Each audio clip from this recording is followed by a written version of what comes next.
It's just fucked up, but we'll get there.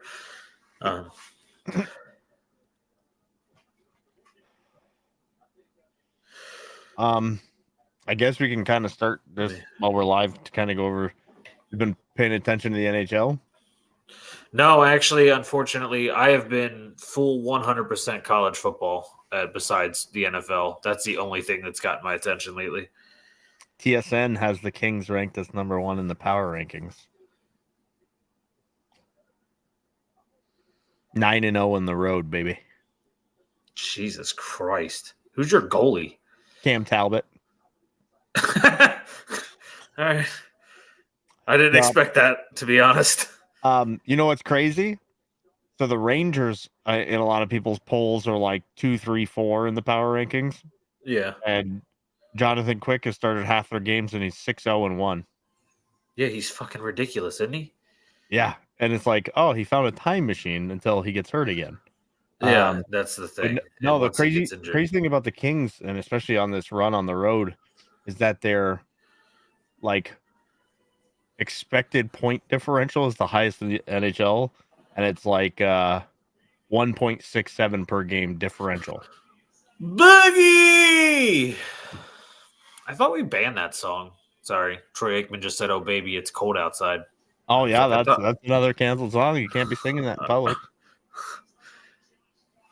That's crazy though. I did not know the Kings were doing that well. Like I said, I haven't even paid attention to the stupid in-season tournament in the NBA. Like nothing. Oh yeah.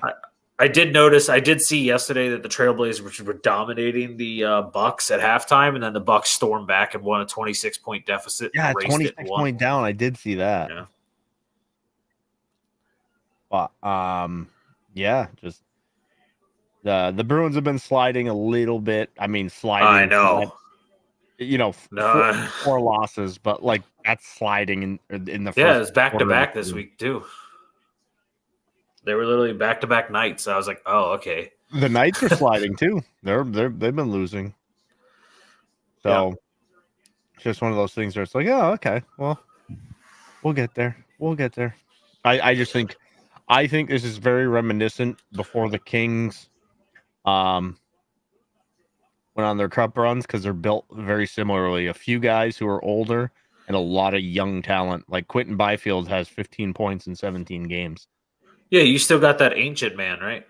Anze Kopitar. Appreciate it, Darlene. Now go to sleep. Hi. Bye.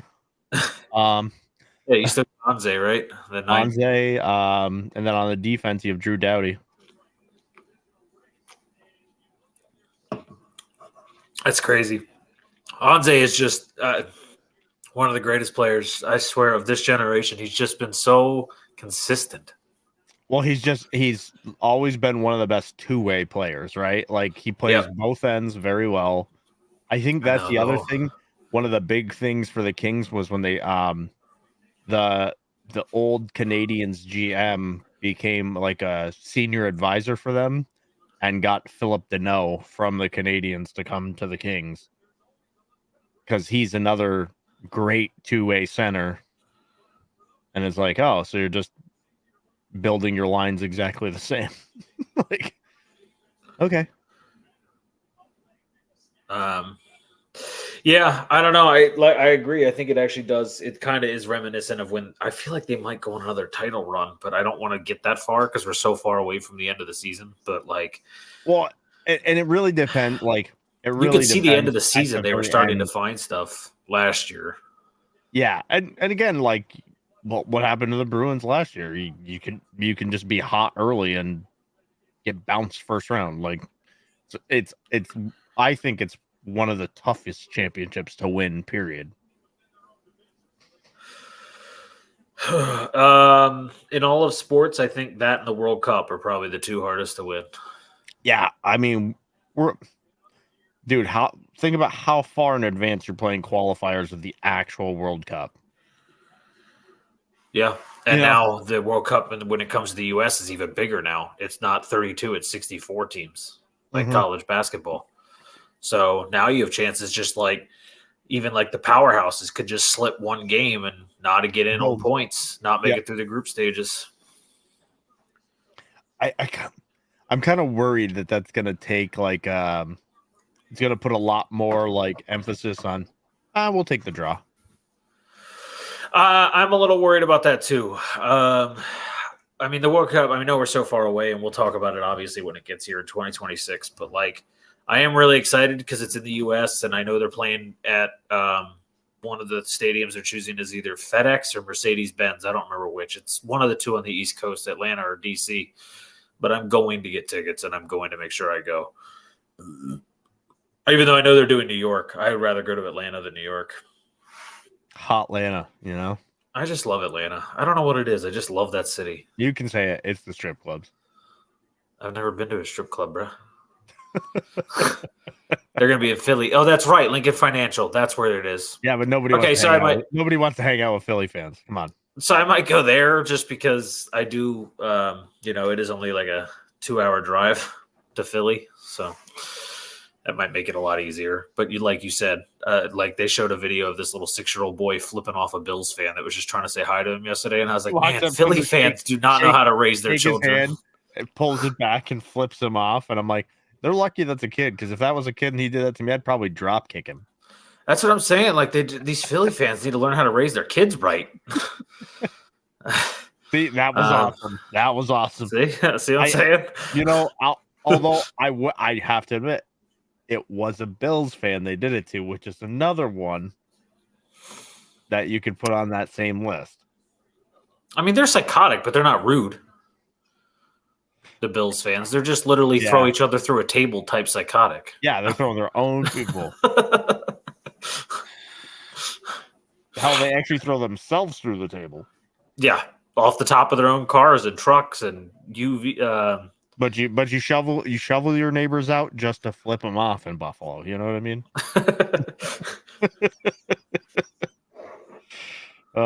I'd say, yeah, happens. I'll tell you what. I think tonight's a make or break game for Justin Fields. I also think it's a make or break game for Minnesota because the Packers have somehow found life. God damn it. Phone down. I don't know what I mean, right? I don't know which dot you're talking to. If you haven't noticed our names now. Yeah, twins.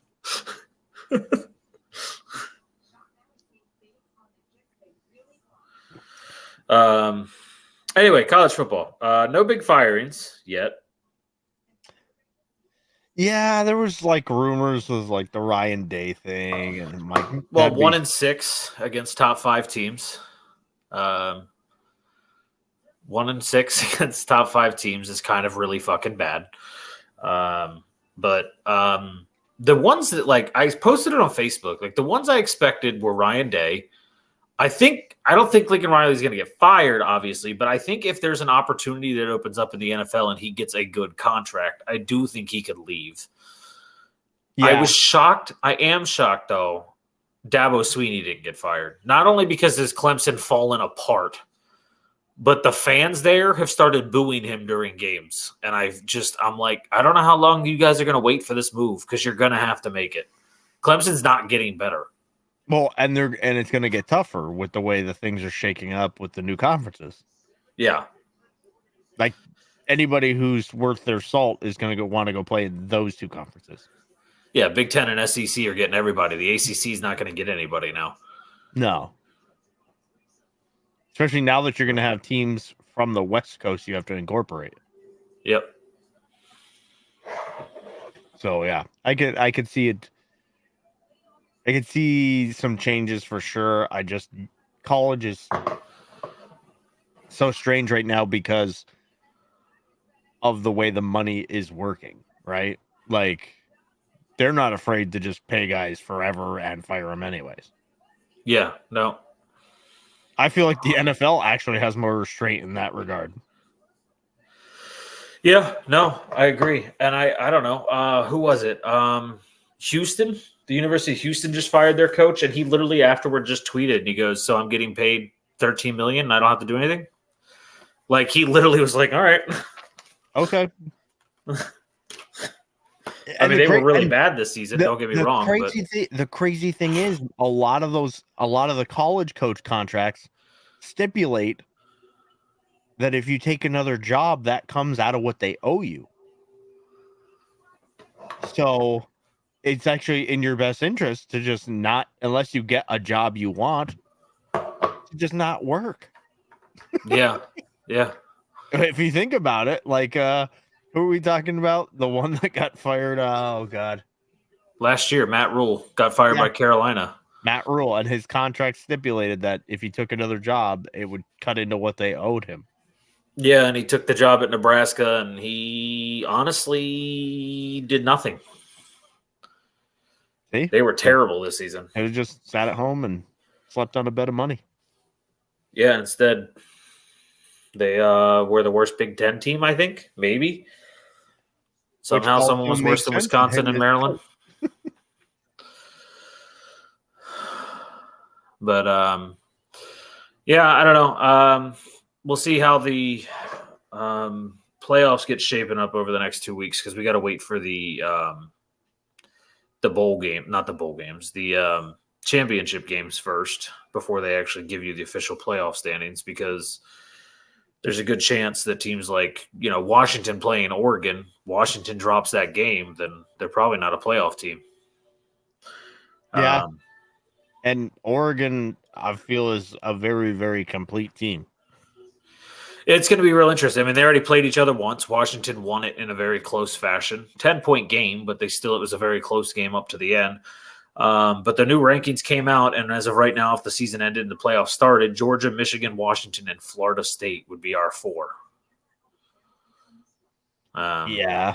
Because Oregon being 5, and they dropped Ohio State to 6. I didn't think they were going to go that far for losing to Michigan. I can see it, though. Yeah, I just, they were 2 and 3 before that game. Yeah, I just think it's hard to justify until one of those other teams loses. Yeah, Florida State will. I mean, I don't want to be mean to them, but Louisville's defense is going to be too good without their quarterback. I mean, and then, he's not going to – I mean, we didn't talk about it yesterday, but he declared for the draft. So, yeah, they're not getting him back. They're not getting him back next year. And I don't know if their current quarterback is healthy. The replacement, he got drilled by Florida this weekend and had to leave the game. So, I don't know. They seem like they could be in a big situation down in Florida State. But. Yeah. Oh. Yeah. I think it's good that they're expanding because I feel like this is the situation they're trying to avoid. Yeah, and I'm really happy the playoff format's changing because top 4 is just not enough. It's not. I don't know. Like, it would be cool to see teams like I don't know, Oregon and Washington are good enough to both potentially be title winners, in my opinion. So I don't think this game this weekend should determine everything, especially since Washington already won against them the first time. So now they'd be 1-1 against each other, but they're still 2 of the top teams in the country. So I don't know. The current format just limits it some. Because I know everyone's like, oh, Georgia is so good. No, really, they're kind of still very concerning. The way they just played Georgia State concerns me. Here's the other thing. If you look at if you just look at the rankings, and you look at where Oregon is at 11-1. Oregon Trail. You sound like a 90-year-old from Louisiana. Oregon. Outside of Utah at the time, and State, who they just beat, their schedule is trash. Yeah, no, So it's like, how do you justify moving them up? Like, it's really hard. Like, there's so many things at play. And it's just like, okay, can we take the top 10, 12? Like, next year, though, their schedule is going to be intense. I already saw all their Big Ten matchups. It's freaking nuts. But I'd rather see all these teams play each other than see these, Yeah, no, I agree. Like, I would rather see playoff teams with 3 losses because they played, I would love to see Oregon play Notre Dame, Ohio State, Michigan, USC. Like if you play all of them next year and you pick up 2 losses, oh well, but you win the other 2. You played the best schedule. Right. Like I'd rather see that. It's like it was kind of like, and we'll get to that game when we get there, but it was kind of like when Trevor Lawrence was like, "Oh, I wish all the quarterbacks in my division sucked." Like, bruh. You want to play the best? Like, yeah, he was like, "Man, I wish all our competition was easy." Come on, man. You should want to challenge yourself a little bit. Well, it's all. I feel like more so in college, like the NFL is almost like a war of attrition, right? Like, how long can you survive as a good team? Before injuries or some unexpected shit happens. Some obviously tight wins or tight losses type deal, but like in college more so, I feel like if you want to be the best, you got to beat the best. And for the longest time, it hasn't been that until the Final Four. Yeah. And you only have to play 2 of those opponents. Like now I feel like you have to prove your way even if you lose along the way. But as long as you get to the tournament, then you got a shot. Yeah. I guess Why we'll did see. they? Oh, okay. I didn't see it. I just heard Adrian Peterson all-time 5th on the all-time rushing list. I was like, what the fuck does that have to do with anything? I didn't see that he was doing this blowing of the horn for the skull chance. Ah. I was like, is he playing? Did Minnesota get desperate at running back? I mean, maybe. So for those who are hanging out with us, YouTube viewers and stuff like that always our fantasy people seem to come from YouTube. I do want to point out, feel free to ask questions as we go through the night, and I'll reiterate that later because I know next week is going to be hard. Next week's bye weeks are the Baltimore Ravens, the Buffalo Bills, the Chicago Bears, the Las Vegas Raiders, the Minnesota Vikings, and the New York Giants. So besides the Giants, there's a lot of starters in fantasy football on that list of all the bye weeks. And the Giants still have Barkley. So there's going to be a lot of start and sit questions, especially Sunday when we go live, because it is a nightmare bye week, especially for me. I was talking about this yesterday during the Ravens game. I was like, oh, they have a bye week next week, and I have Odell, Zay Flowers, Gus Edwards, Lamar Jackson. I was like, I am fucked. Yeah, it's a tough week.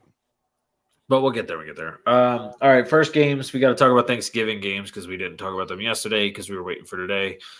The first one was the team on my chest right now, the Green Bay Packers beating the Lions 29-22. In a game nobody saw coming, except that Jared Goff decided he wanted to give the other team the ball a bit. Yeah. 3 extra possessions thanks to basically Rashawn Gary. Had the best game of his career yesterday against Jared Goff. He's actually historically great against the Lions. I didn't know that because he's had such a small career. I didn't look up that stat. But most of his career sacks come against the Lions. He picked up 3 in this game, forced 2 of those fumbles of Jared Goff. So that's pretty wonderful.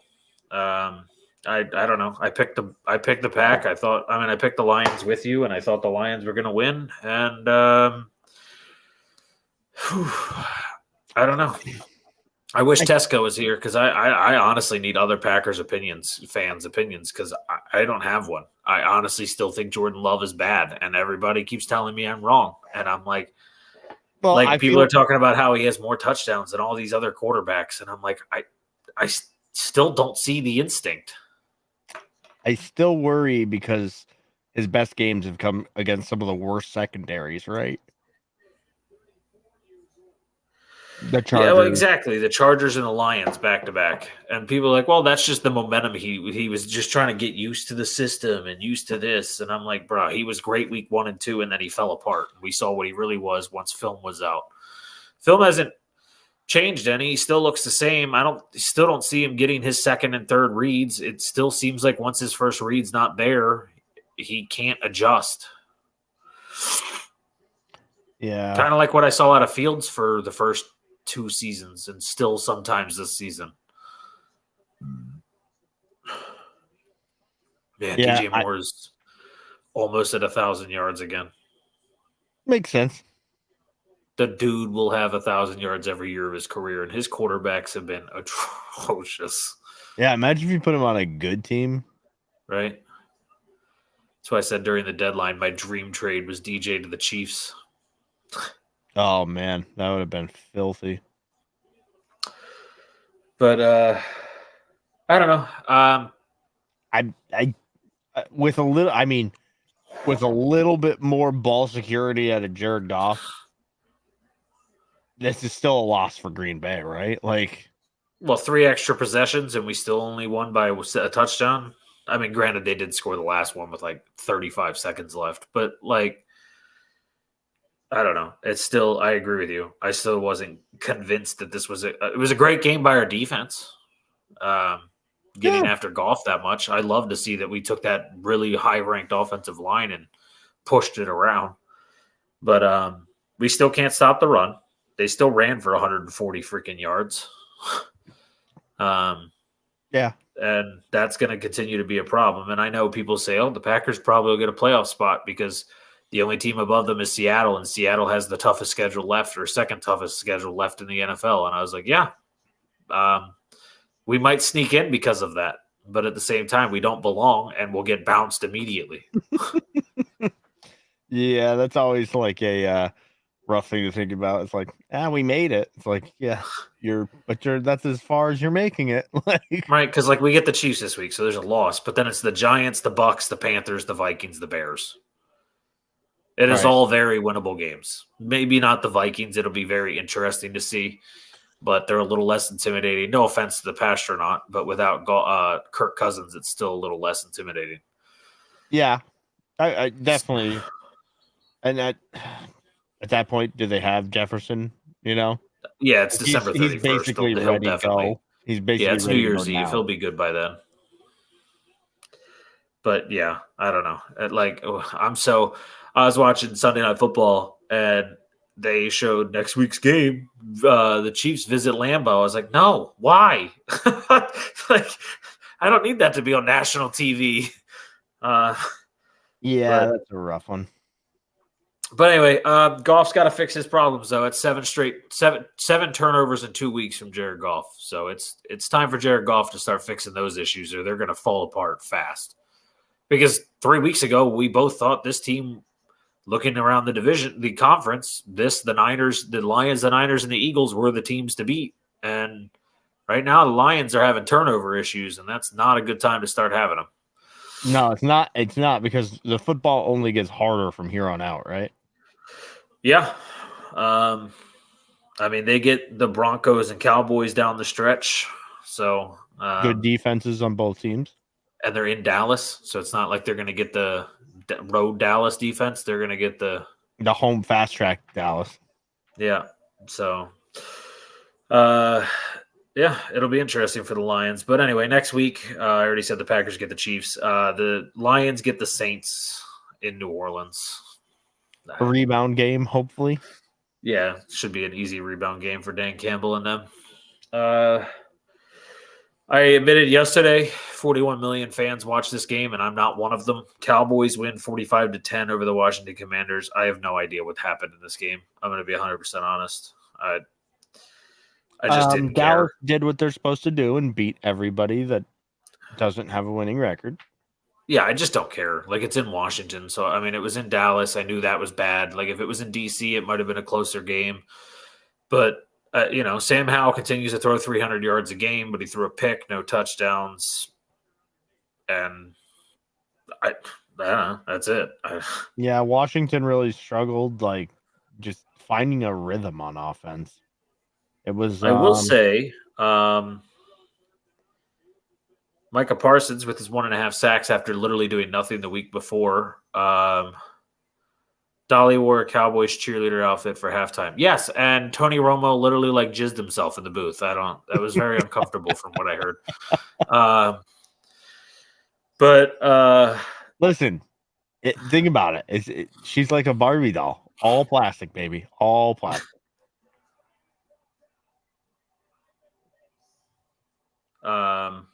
Yeah, Matt's like, I'm I feel awkward now. Um, anyway, the new updated Defensive Player of the Year awards came out, or rankings came out, and Micah Parsons has fallen out of the top 4. He is now sitting at 5th after his kind of rough go the last couple weeks. But a new Cowboy has jumped all the way to the top in Deron Bland. I was gonna say he kind of has to, right? Like he just set an NFL record for pick sixes. And he's going to get a couple more this season. It's not Dallas does have a very difficult schedule down the stretch, but they still get home games. They still get they get Jared Goff in Dallas, so there's a chance for that one. They still get the Commanders at the end of the season, so there's that. There's Jalen Hurts, who decided to be clean with the ball yesterday, but there's still a chance in that one because it's in Dallas. So there's a chance. But I mean, I think he'll get at least one more. Just the way I think 7 sounds a fair number with what he is. Yeah, I mean, he did make 2 Washington Commanders. He made one guy miss, and then 2 Washington Commanders defenders run into each other to get into the end zone. In Justin Bears fashion, the Bears miss a field goal to take the lead on their first drive. They did burn 10 minutes of the clock in their first drive just to miss a field goal. But I think one of the guys we're watching tonight kind of has to be in that category of Defensive Player of the Year, right? In Danielle Hunter. Oh, no, he is out of the top 7 now. The list was Deron Bland, TJ Watt, Myles Garrett. Who was 4? No, I'm sorry. That's right. It was Danielle Hunter. It was 4 was Danielle Hunter. 5 was Micah Parsons. 12 sacks or 13 sacks on the year right now. And then 6 was Max Crosby, and then I stopped paying attention. That's right. Yeah. But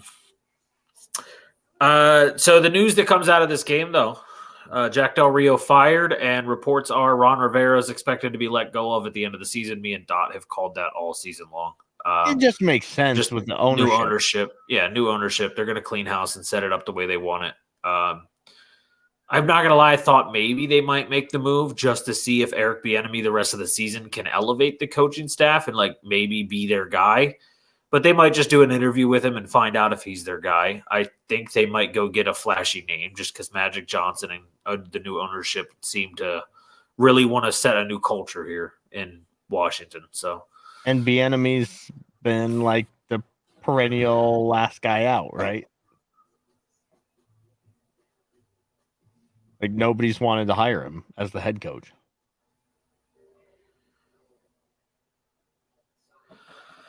Which is, I still don't know if that's because of maybe he's too hard on the players, or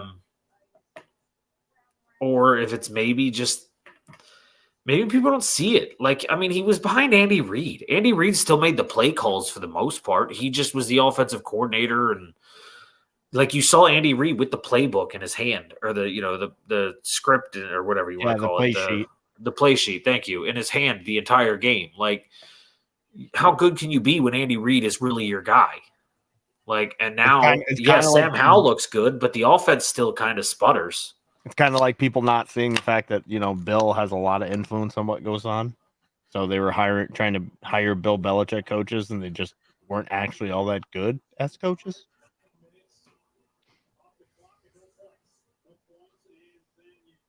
Because we've seen those records. Now, if it's coming out of the Shanahan tree, okay. Did you see? I still love that picture where it's got Shanahan, McDaniels, Sean McVay, and they were all some type of coach on the Commanders. Did you see who else is on there that I didn't know? Who? Matt LaFleur. Oh, yes. He was the 4th. So there's he was the coach. Picture. There's a 4-man picture, and they go, at one point, the Commanders had all 4 of these guys, and they still sucked. And then the crazy weird thing, and this is weird to me, and I mean, it's just odd. The 5th one The fifth one that I saw yesterday get added was the current offensive coordinator for the Texans. Oh, okay. But he was the defensive assistant for that Commanders team. Listen, got to get your foot in the door. I was like, okay. I was like, defensive assistant, now an offensive coordinator. I was like, I mean, some guys just know both sides of the ball. Right. Like when I do my scouting profiles and stuff like that, I stay away from certain positions, but I know both sides of the ball really well. But like linebacker, I tend to have a harder time reading certain things about linebackers in college, but I can nail corners. And then offense, like running backs, I'm hit or miss, but I nail every receiver. Like I don't miss with receivers. It's just my like what I scout best. And I'm like, so that's where my brain went when I read that. I was like, he might just know both sides of the ball. Because yesterday when I was watching the Texans game, I was trying to find an excuse. I was like, let's find out if he's really defensive minded or not. There's Montez Sweat. I keep hearing rumors that the Eagles might let Josh Sweat leave, and somebody was like, what if that's the reason Sweat signed with the Bears after they talked to him? Maybe they were like, we'll get your brother to play on the other side of you. Because, I mean, it'd be interesting. Josh has been doing really well for the Eagles, but I keep hearing they might let him leave to save some money. So I feel like that'd be, well, I mean, they got enough guys that do it. I guess it's a place where they're kind of rich, Yeah,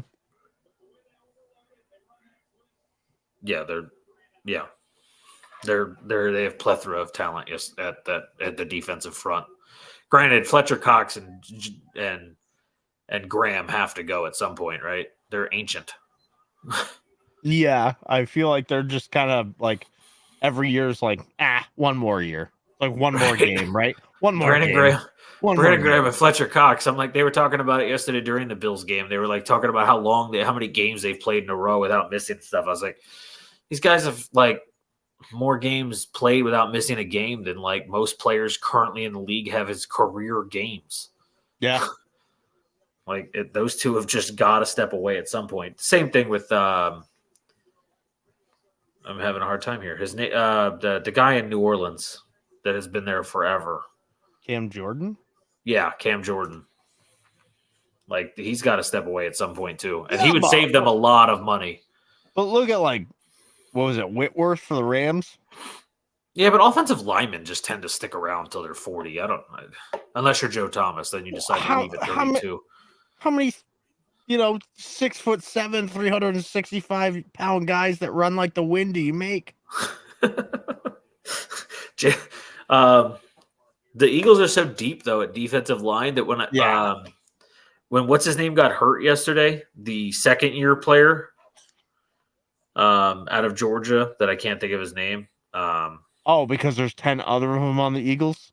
I know. I shouldn't have said out of Georgia. That really didn't help. Jordan Davis. When Jordan Davis got hurt, I was like, all right, next Georgia defensive tackle, come on up. Yep. They just take everybody out of Georgia, man. Why not? Look at what they do down there. They make them. Yeah. They and that's granted, Kobe Dean hasn't really hit home for them yet, which kind of upsets me. When you look at the pure amount of linemen that come out of the SEC, you're like, oh, okay, this is where they make people that size. Yeah, down south, they eat that Cajun cooking, and they get just nice and thick. Yeah, and then they can run like the wind, anyways.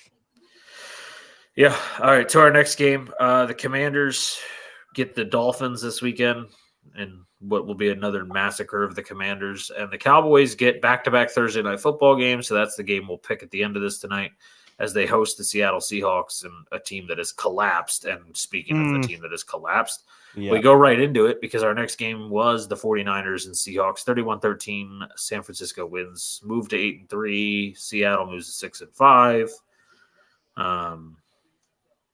I'm kind of like, I don't want to say I'm on the fence with San Fran, but like I feel like this is kind of one of those games where it's like, okay, we knew San Fran was going to win. It was just by how much. Yeah, and I mean, Gino got sacked 6 times. He was playing injured, so that didn't help. They didn't have Kenneth Walker, so that, again, doesn't help. Doesn't help. And I think it's time, as much as it pains me to say, because I love old man P, But I think it's time for Pete Carroll to go bye-bye. I don't think it's necessarily time for him to go. I think they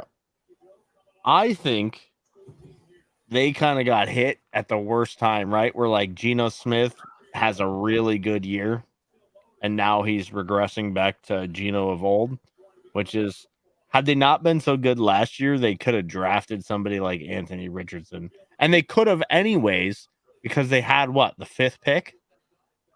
Yeah, they got Devon Witherspoon. Right.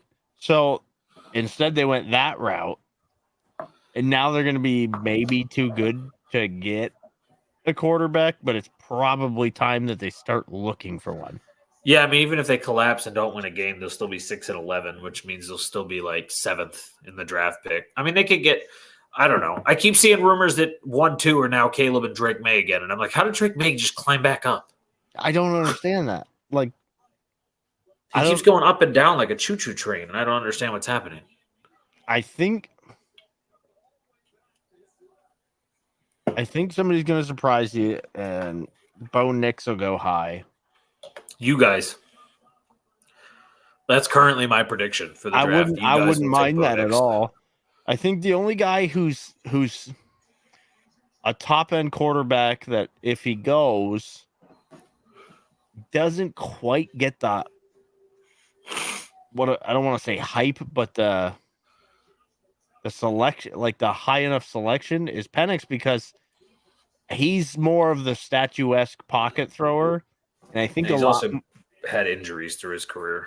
Well, I think teams are now looking like mobility, not number one. Like, I mean, like a Jalen Hurts, a Justin Fields. They're not looking, or like a Lamar, where their mobility is first and their arm is something to grow into. I just think they're looking more for like mobility as an upside. Like Justin Herbert, for as big as he can still run pretty well. You saw it yesterday. I actually didn't know he could run that way. The way he ran that one play in the fourth quarter down the field and the sideline, I was like, I did not know you had that speed. Yeah, and I like Brock Purdy still moves pretty well. I mean, Penix can run. He just doesn't. I'm trying to pull up his stats to see actually what his rushing stats even look like, because I have no idea. On the season, he's got -14. He's just taken kneels 14 times. Last year was only 92 yards. At Indiana, he had 119. That's the most. So, yeah, he is a very immobile quarterback. But I don't know. He's going to slide. I think teams are looking for guys that can extend a play long enough to either get somebody open where they slip a tackle, or to throw the ball to a spot where they can get a pass interference call. Because when you have to defend that long, it's more likely that a penalty is drawn. So I think teams, I don't want to say teams are putting an extreme premium on it, but they are looking for it a lot more than they used to. Yeah. And now this is a guy I think could go to the Seattle Seahawks, though, because he would just stay right at home and the fans would adore it. Yeah. And like I think Seattle isn't that far off. Like they're starting to build studs like all over the place.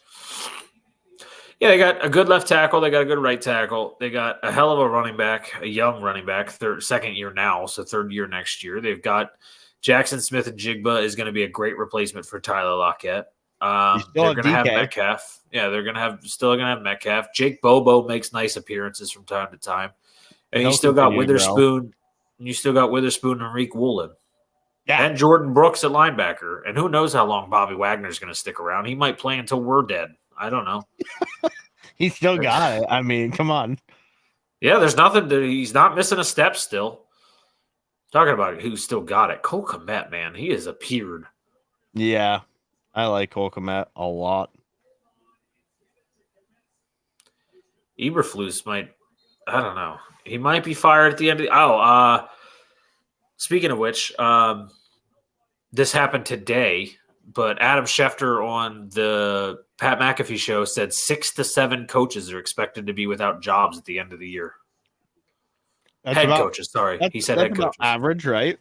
I'm looking around the league and I'm like, besides Eberflus, who's going? And currently, obviously, the one that happened today that I'm going to go off on when we get to the Panthers. Well, it's because it's the Panthers, right? I have things to say about what's going on down there, but I'm like, I can't think of all these coaches that they're claiming might be gone. Unless he's including McDaniels and Frank Reich, then there's only 5 left at worst. Which again, Eberflus is probably one. Brandon Staley definitely now will be one because they're going to miss the playoffs at this point. And I know Packers fans are all over the place and keep saying maybe Matt LaFleur, but I don't think they're going to fire him after 1 season without Rodgers. I think they'll give him 2.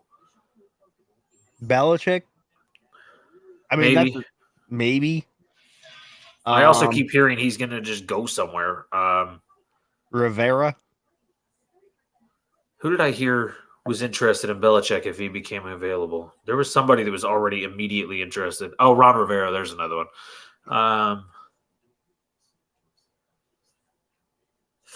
They said somebody was immediately going to be interested. It might be Carolina. The big rumor I keep hearing is the Washington job, but I mean that's his hometown. He's from Annapolis. The other ones I could see would be like maybe Dennis Allen of the Saints. Depends on how they finish for sure, yeah. Not really a firing, but a vacancy might be McVay and the Rams. Yeah, and Todd Bowles. I still think it's very possible because they're just falling farther and farther. I don't know.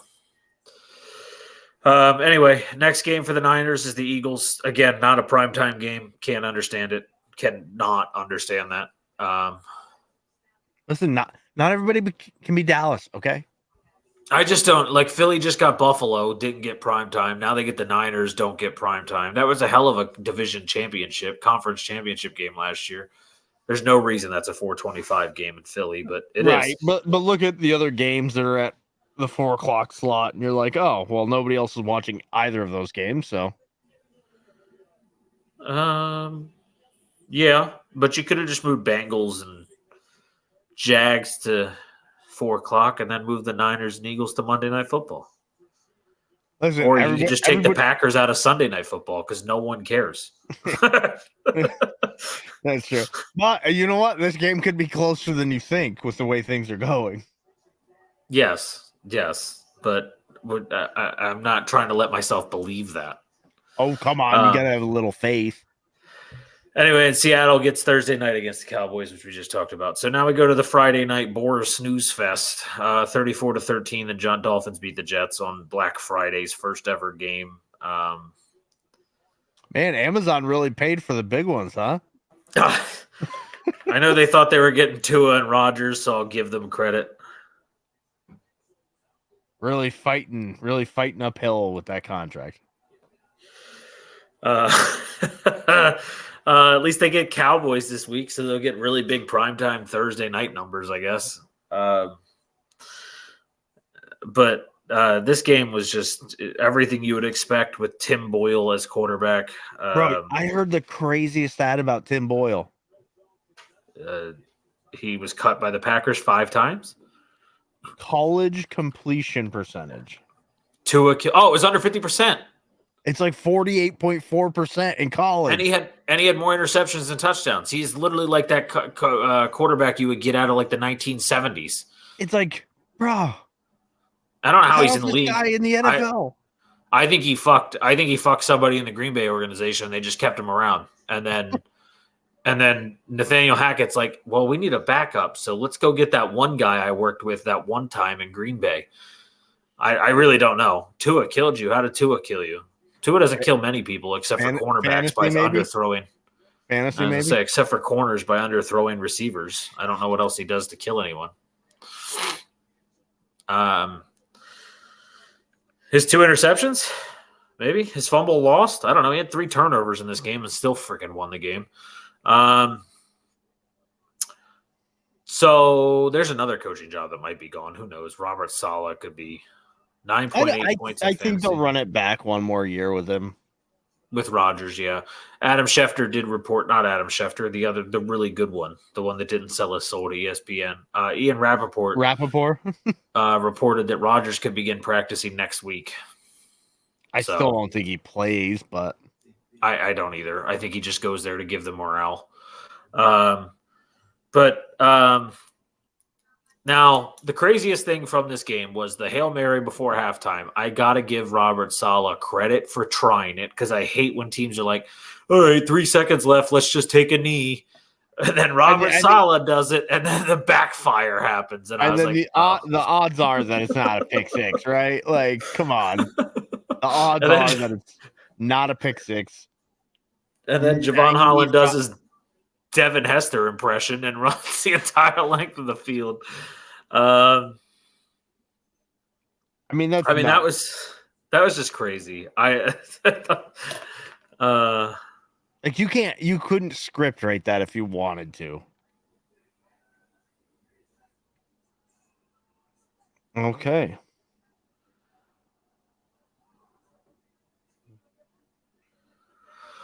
Hey guys, fantasy question. Would you trade 3 wide receivers start? Okay, so I need to know who your other receivers are if you're giving up Thielen. And Javonte for Chase and Jacobs.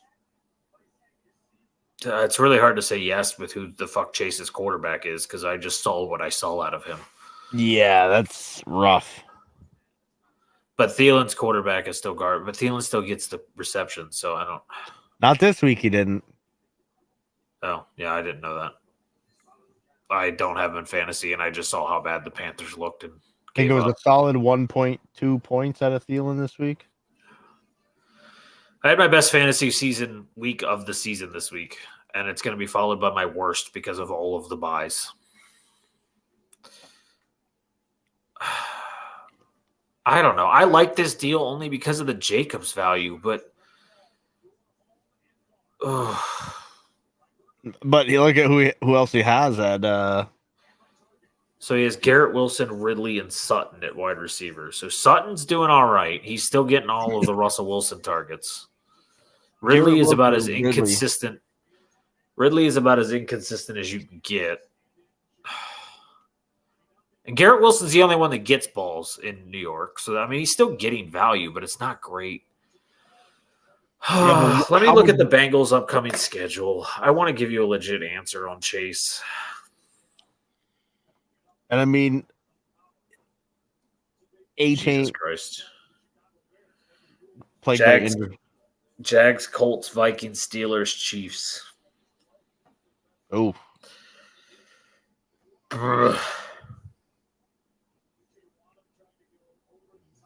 That's tough. I don't know. Let me look at the Panthers and see what Thielen has. Because A-Chain, I don't know what he's going to do. I just don't even know if he's going to play. And Javonte you can give up because of who you already have.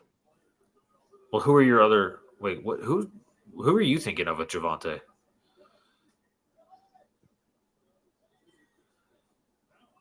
Are we thinking of different Javantes? I don't know if I'd give up. I can't do it. I can't do it. If we're thinking of the same players, I can't do it.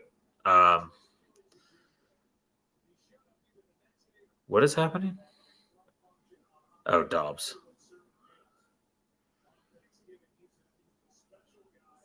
Like, we're talking about Javonte Williams. I think they found a running backs. They're running the ball so well in Denver. I wouldn't be able to do it. Not with Chase's quarterback situation. Don't get me wrong. I love Jacobs. If you could flip someone else out of that besides Chase, then I would do it. Because Jacobs the rest of the season is huge. But I would try and get Chase out of that deal if you can. Because his quarterback doesn't even look like two of Chase's. He had 4 catches, 2 of them were deflections. Yeah. He did have 6 targets. He still has some value. And you're giving up A-Chain and Javonte. I still think Jacobs outplays Javonte Williams. You know what? Fuck it. I go back on this. Do it. I would do it. I don't feel comfortable. Like, I don't know what Thielen's future is now. New coach, new everything. And if you're gonna take that same sentiment against Chase, you'd take Chase over Thielen, wouldn't you? Yeah, because I mean, he's still got 6 targets, so I mean, he's not going to get less going down the road. And Thielen has New Orleans, Atlanta, Green Bay, and Jacksonville. I mean, he has the Bucs this week, but after that, it gets real hard against Adam Thielen. And you don't know what's going to happen with this team. They just fired their head coach, who's been there playing as their offensive coordinator. And was it their defensive coordinator? They fired 3. I believe he was also let go of his duties. So I'm trying to pull up the Dolphins. I want to see what H. Who knows where the hell they're going? I don't know if they know where they're going. Their owner doesn't know what they're doing, so I don't. Especially with A-Chain being questionable again, still not sure if he's going to play. Yeah, I would do it. Fuck it. Take the gamble. I've leaned more towards going with the Chase Jacobs. Yep, I agree. I think Chase and Jacobs 100% now. Now that I'm thinking about it, Chase and Jacobs is way better than what you have in that offer. I love Javonte Williams, but the other two aren't. I don't have that attachment anymore. I traded for A-Chain, and I'm telling you, I would trade him away if I could at this point because I'm just this injury question consistently every week now is going to be a problem, especially since Jeff Wilson looked all right against the Jets this week. Yeah, he did. They're not going to rush back A-Chain with Jeff Wilson potentially injured, or they're not going to rush A-Chain back with Jeff Wilson looking pretty decent. Yeah, why would you? Because you know he's the future.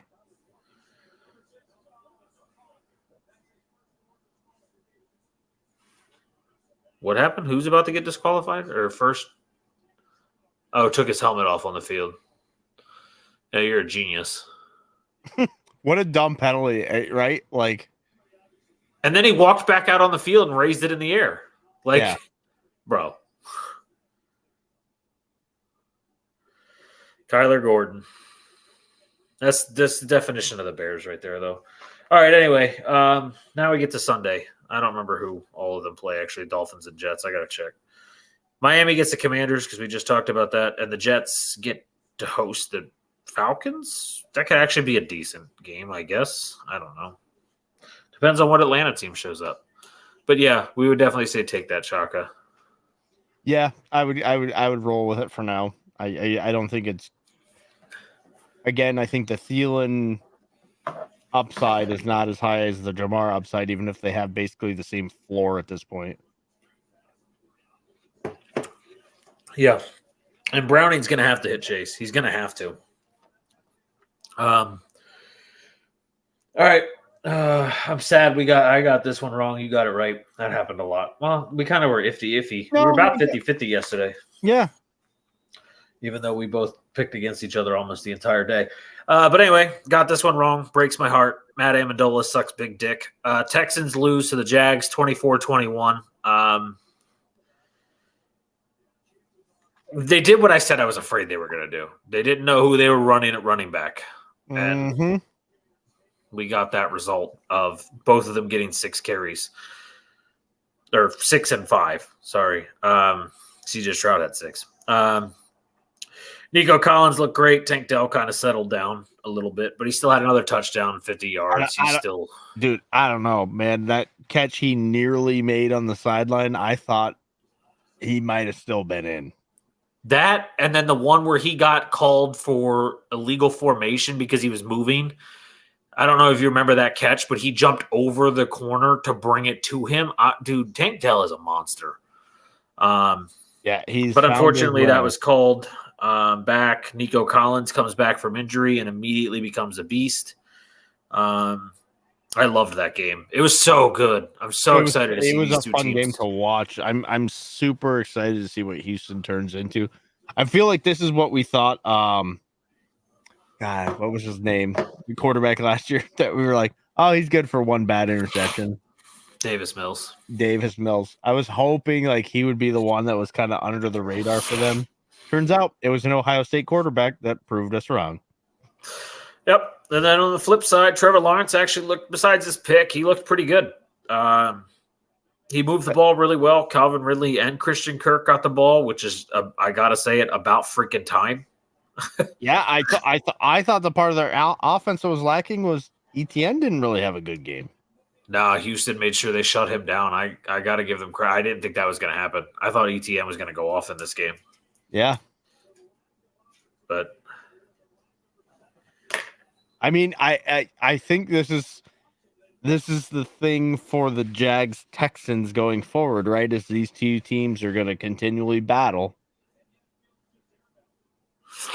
Yeah, you know what? The Jags slip again. Any part of the season, Texans are going to be right behind them again, and I really hope they both make the playoffs. I really do. I think these two teams are really fun to watch. I would not want to see this Texans team in the playoffs. Like I wouldn't want to face them. The amount of self-belief they have, I don't want to face them. I just feel like Stroud is like somebody made it. I thought this was a great question. Was somebody said, do you think going forward you would take CJ Stroud or Trevor Lawrence? Are you waiting for my answer? Because I don't have a hesitation. It's CJ Stroud. I thought that would be right now looking at the body of work. And I guess you can discount it a little bit for Lawrence's first season, but like the talk about him was just generational talent. And it's like, have you seen CJ Stroud?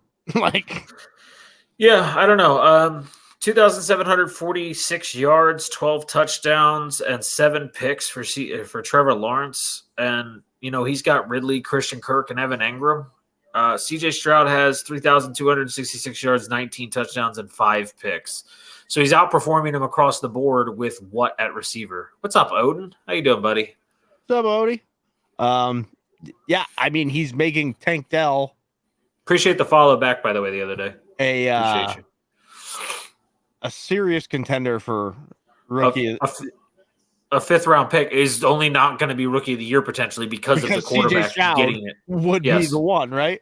And then, like I said, there's like people who are like analyzing his play in his games and are like, guys are running the wrong route and he's throwing them right into the route or throwing them open. Like, yeah, it's just nuts to think he's a rookie. Crazy to think that Tank Dell might get 10 touchdowns receiving in his rookie season as a 5th round pick. Yeah. He's at 7. He's got time. But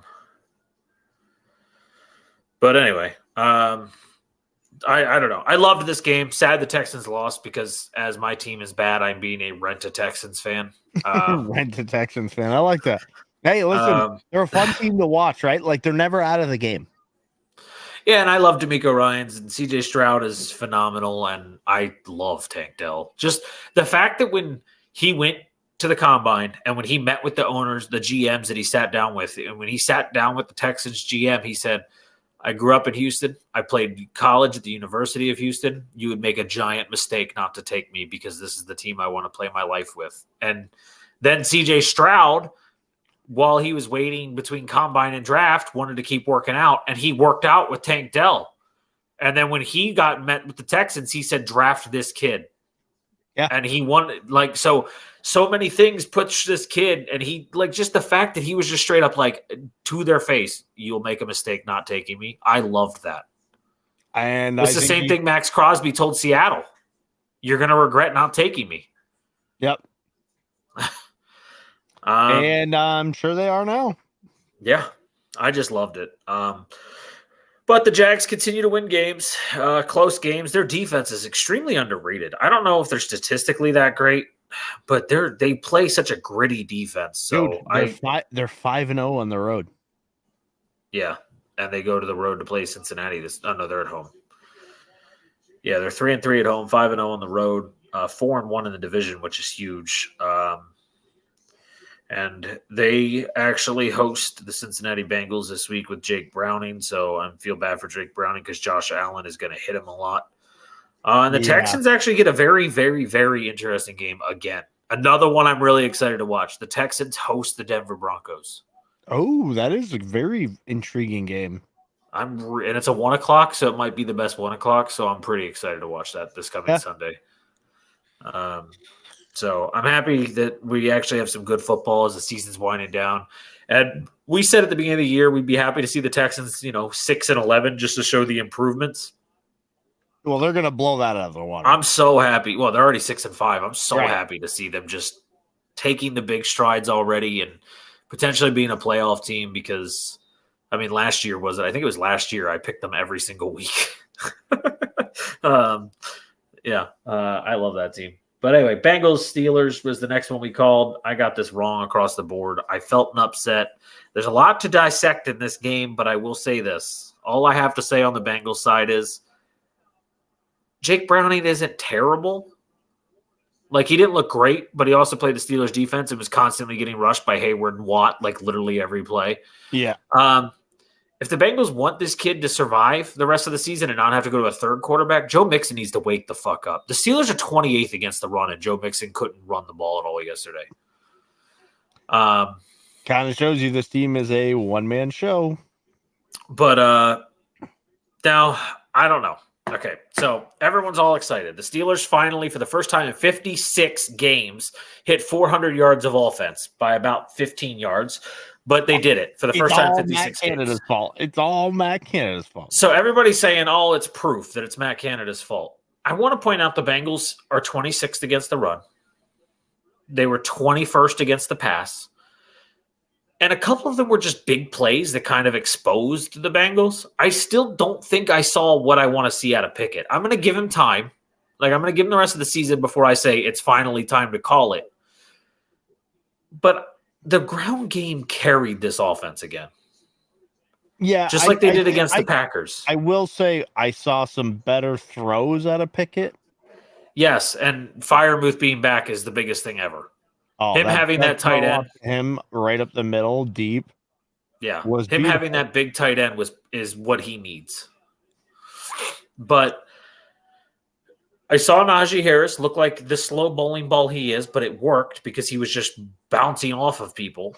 And Jaylen Warren, man, his explosive step, I know he wasn't statistically phenomenal in this game, but his explosive step is really freaking good. He just shoots through the hole. I think their best formula is to split these two. I think they have to split it the opposite way of what they're doing, though, because they're tending to run Najee early and Warren late, and I think they want to do it the opposite way. Yeah, let Warren wear them out. Give yourself the short down situations with Najee.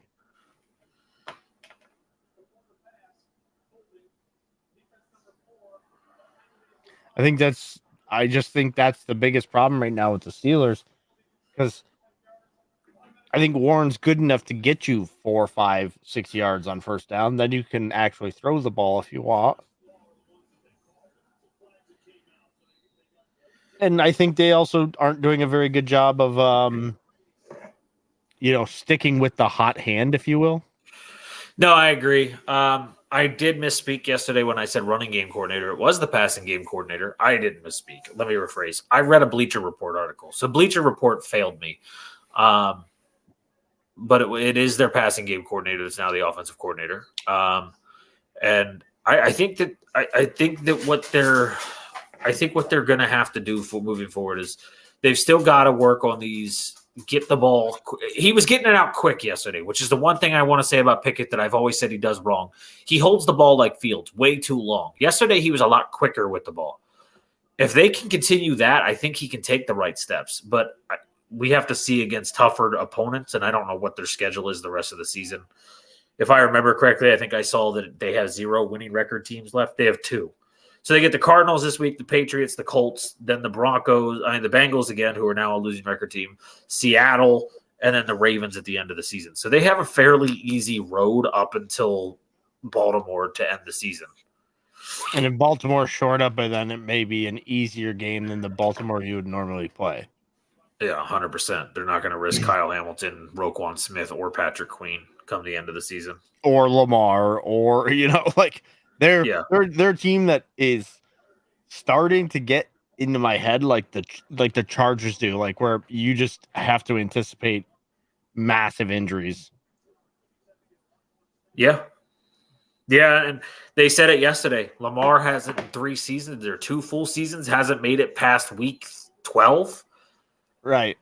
So I mean, he did now. They get a bye, so he'll make it through week 13 automatically. But he's you got to start.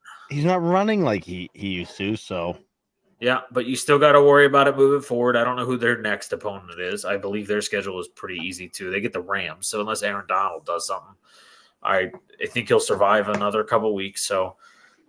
But we'll get to that game and get there because Lamar had a really cool career milestone yesterday. But Bengals Steelers was just I don't know. There's still 400 yards and only 16 points is still something to be spoken of, right? Like you gotta. Yeah, they still struggle to put points on the board, and when you're playing against the top teams, those teams are gonna put up 21 to. Oh man, that interception was awful. It wasn't his fault. No, it was not. But yeah, I mean, so they've got to figure out how to score if they're going to get the yards. But this is another good week for them to do so. Arizona can't stop the run, as we saw yesterday. So another week for these two running backs to feast, and Kenny Pickett maybe to take advantage of them having to play the run defense. And then Cincinnati gets Monday Night Football against the Jags and what might not be a pretty game. No, shouldn't be. And the Jags should have it, you know. Okay, I'm gonna try and stay calm, but we're on the game that I've been waiting for. 17-10, the Panthers lose to the Tennessee Titans. Why is Dot so schmexy? I ask that myself all the time. As his identical twin, I don't know. I just don't get it. He's the sexy one. I'm just the nerd. I don't know. It's like Pinky in the Brain. Yeah, I don't want to be Pinky though. Well, you would be the brain if you're the nerd. Okay, we're good. Then we're good. But anyway, all right. So let's cover the positives. The Titans won a football game. The Titans won a football game. Will Levis still didn't look great. Derrick Henry actually looked phenomenal. And DeAndre Hopkins enters next week 7 yards short of, I don't remember what his career milestone is that he did not hit in this game. Isn't this kind of reminds me of a game like somebody had to win, somebody had to lose, right? Yes, 100%. This is actually a game I thought might end in a tie as I was watching it. I just think Derrick Henry didn't really find his edge. He just found enough of it. Well, and Carolina's very, very bad against the run while they're really good against the pass, and that's kind of what we saw in this game. But they also have no offense, so they just couldn't help themselves out. Only allowing 17 points is actually really good for Carolina. They just couldn't. There's just no offense. It's like the Patriots. They're the first team in NFL history to lose 2 games in a season to a team that didn't score more than 10 points. You got to have some. My team is all about setting records. All right.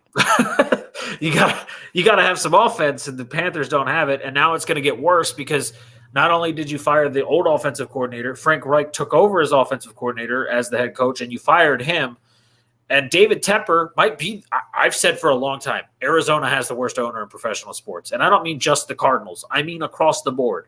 Arizona is, besides the Diamondbacks, a very poorly run state of sports. I mean, you look at the Arizona Coyotes, they're terrible. The Phoenix Suns sell the whole house, and they still can't win a title. It's just everything down there is bad, but the football program down there has been bad for a long time. They're cheap. They don't like spending their money. I've always hated it. But David Tepper might be taking things to a new level. And Colin Cowherd showed some anger about what just happened today with Frank Reich. Firing a guy about a little past halfway of his first season as your team's head coach with a rookie quarterback who, I have to clarify, during the draft process, Frank Reich told the GM and the owner he prefers C.J. Stroud. The quarterback was an owner pick. The owner said to him, we prefer Bryce Young, and we're going to go with Bryce Young. So Bryce Young can't play in the NFL yet, but because you traded a first, a second, a first next year, and a third next year to get Bryce Young, along with DJ Moore, of all people, so you took away one of the best receivers in the league for the rookie to even throw the ball to. You traded all that away, You stuck Frank Reich in a losing situation with a bottom 5 ranked offensive line. Adam Thielen is your leading receiver, 34 years of age? You literally gave Frank Reich nothing to work with and didn't even let him get 2 full seasons to try and fix the situation. You just said, fuck it, I'm done. 2 full seasons. He had 11 games. That's what I'm saying. Like, he's going to need more than this year because they don't even have draft picks coming up. I think he got fired by the Colts in 11 games. Yeah, I don't remember when Jeff Saturday took over, but that was longer than 11 games, right? Like, it was, I mean, he was there for like 3 years with the Colts. Yeah. But it makes no sense because now you're basically doing to him what happened to Trevor Lawrence, but faster and worse. Yeah. And I don't know if have you seen Frank Reich lately? It looked like that job aged him 10 years. He looked so defeated. He looks horrible right now. But he's going to get a great job. Somebody out there is either a college team or an offensive coordinator job, and he's going to get it, and he's going to be fine. I don't know, man. After this, I might just be like, you know what? I'm hanging it up. But imagine if he goes to, like, I don't know, Seattle as the offensive coordinator. San Diego or LA, you know? I was going to say, if he goes to San Diego, he's going to be standing there on the street for a while because I don't know if they're ever coming back. But no, I know what you meant. Yeah, the Chargers, I don't know what they're going to do. I don't know if they're going to promote Kellen Moore and make him head coach or if – I feel like if they wanted to do that, they would have done it already because it's a cheap move and they're cheap bastards. Yeah. But no, so I'm real upset. David Tepper is such an idiot. He doesn't know what he's doing with this franchise. He backed his way into this franchise. Remember, the old owner had the racist thing and all those comments. So then he just came in and bought the team. And since then, they've done nothing. Quite literally, the Panthers have been nothing since he's taken over. Well, we're gonna bet the house on this one kid and then set him up for failure. I mean, it's definitely a winning formula. Yeah, I feel so bad for Bryce Young because he's just not. This whole first season has been everybody's going to say he's not it. He's not it. And the GM and him and David Tepper, for all we know, might go, yeah, he really might not be it. Might waste another draft pick and take somebody in the second round this year to remove Bryce Young. And I'm like, say, where are they going to take this pick? Because it ain't going to be as good as the one he just had. It's just a fucking joke. I feel so bad for Bryce. He's a good kid. He's trying to grow, but there's no consistency. You can't. Rookie quarterbacks need consistency. Yesterday, he had 2 throws to Thielen the entire game. Like, and that's your best receiver. That's rough. That is a rough game plan. Yeah. It was I don't know. I just feel Frank Reich got fucked, and the Panthers Oregon fans are just going to be fucked, and I feel so bad. But anyway, Carolina, they get the Bucs this weekend, and the Titans get the Colts, and which should be another good win for the Colts. We'll pick that Sunday, but I'm just fucking. I hate David Tepper. Yeah. Anyway, Saints Falcons was. Go ahead. Sorry. I just feel like ownership gets in their own way sometimes and then scapegoats the coach. Yeah. I'll give Jerry Jones credit. He gets in his own way a lot, but he doesn't fire coaches. He just lets them stay forever. So, and he doesn't put him in the Ring of Honor till now. Yeah. Jimmy Johnson. Jimmy. Good old Jim. All right, anyway, Saints Falcons was the next one we called.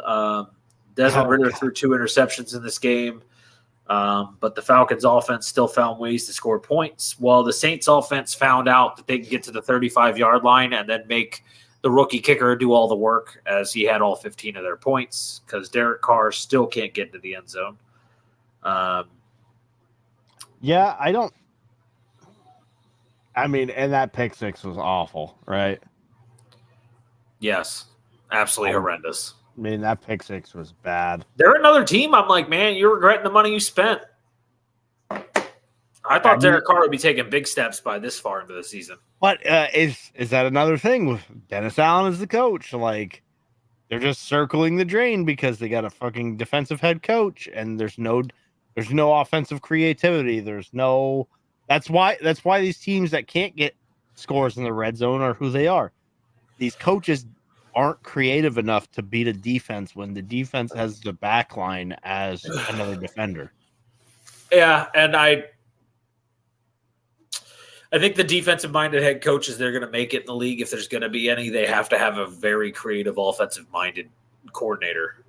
Like I just don't think you can do it with your mediocre OC. And that's tough because those guys are the first guys to go. Yep. Who is the Saints offensive coordinator? I don't even know him. Pete Carmichael. It's probably why we don't know him, is because they don't play offense well. He's been the offensive coordinator since 2009. He was the guy right under Sean Payton. Sean Payton. He was the guy right under. Well, you're talking about an all-time coach there. Yeah, I know. And he's the off. He was. It was like the. It's like the Bieniemy and Andy Reid thing. Like you can be under him, but really in the end, Sean Payton was making the calls. Right. Sean Payton had final say. Yeah, and he's the offensive genius. So. But anyway, I don't know. Fucking Falcons win a game. They really shouldn't have. They had no real right with those 2 interceptions Ritter threw. But they know how to close out drives. They figured it out. Bijan Robinson. Just give him the ball.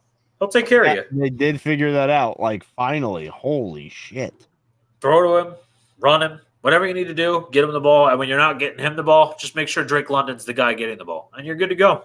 Yeah, because that was another guy who had a great game. It'd be nice to see Kyle Pitts get involved, but you can't get everything. Beggars can't be choosers. One at a time here. One at a time. Yeah, it's Arthur Smith. You got to ease him in. After 3 full seasons, he's still not there. If all 3 of those guys are on the field, we're calling a timeout. Right? That's what he does. You can't do it. He'll feel like he's cheating in Madden or something. I don't know. Yeah. We can't have all the playmakers making plays. Anyway, the final score was 24-15. I don't know if I said that. All 15 points were off Groupie's leg. I know I did say that. Just as a rookie kicker to be out there doing all the work is funny. Saints host the Lions this week, in which should be as you said earlier, get-right game for the Lions. And the Falcons go visit the Meadowlands to play the Jets. And the Falcons took first place in this win, and they might be able to just gain another game on it because they should beat the Jets, and the Saints should lose to the Lions. So I don't know. The Jets defense could score 3 touchdowns in the game the way Ritter gives away the ball. And I will say this. Maybe it's time for them to for Dum Dum and Robert Saleh to listen to the media that asked him a very honest question. And maybe it's time to freaking start Trevor Siemian. I honestly think that gives him the best shot.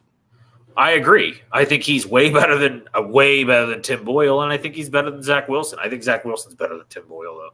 I watched Tim Boyle in Green Bay. I know what he is. Yeah, he's 48.4% completion percentage in college. And more interceptions than picks. 9 touchdowns. I think it was like 4-11 or something like that. It was pretty bad. Yeah, it's not pretty. All right, sorry. Next, what does a third string quarterback in the NFL make? I mean, I'd take that salary. Same.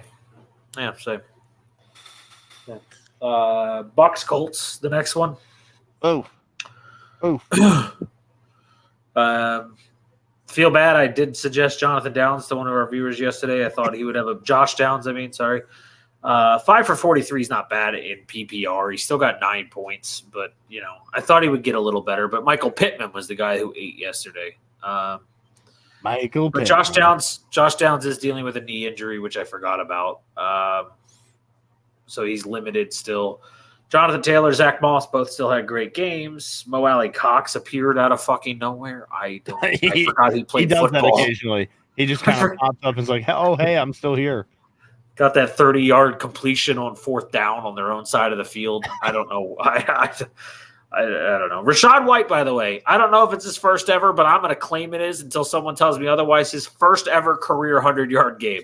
I mean, odds are you're right. I'm just throwing it out there, but the odds are in your favor. I just feel like I've never seen a 1-0-0 next to Rachaad White's name. But you know what? Good job for Rachaad White. The Colts gave up running yards the week after they let go of Shaq Leonard. I find that to be very intriguing. But Baker Mayfield. Oh, hey! By the way, I just searched it. Buccaneers Rachaad White, first 100-yard game of 23 in loss.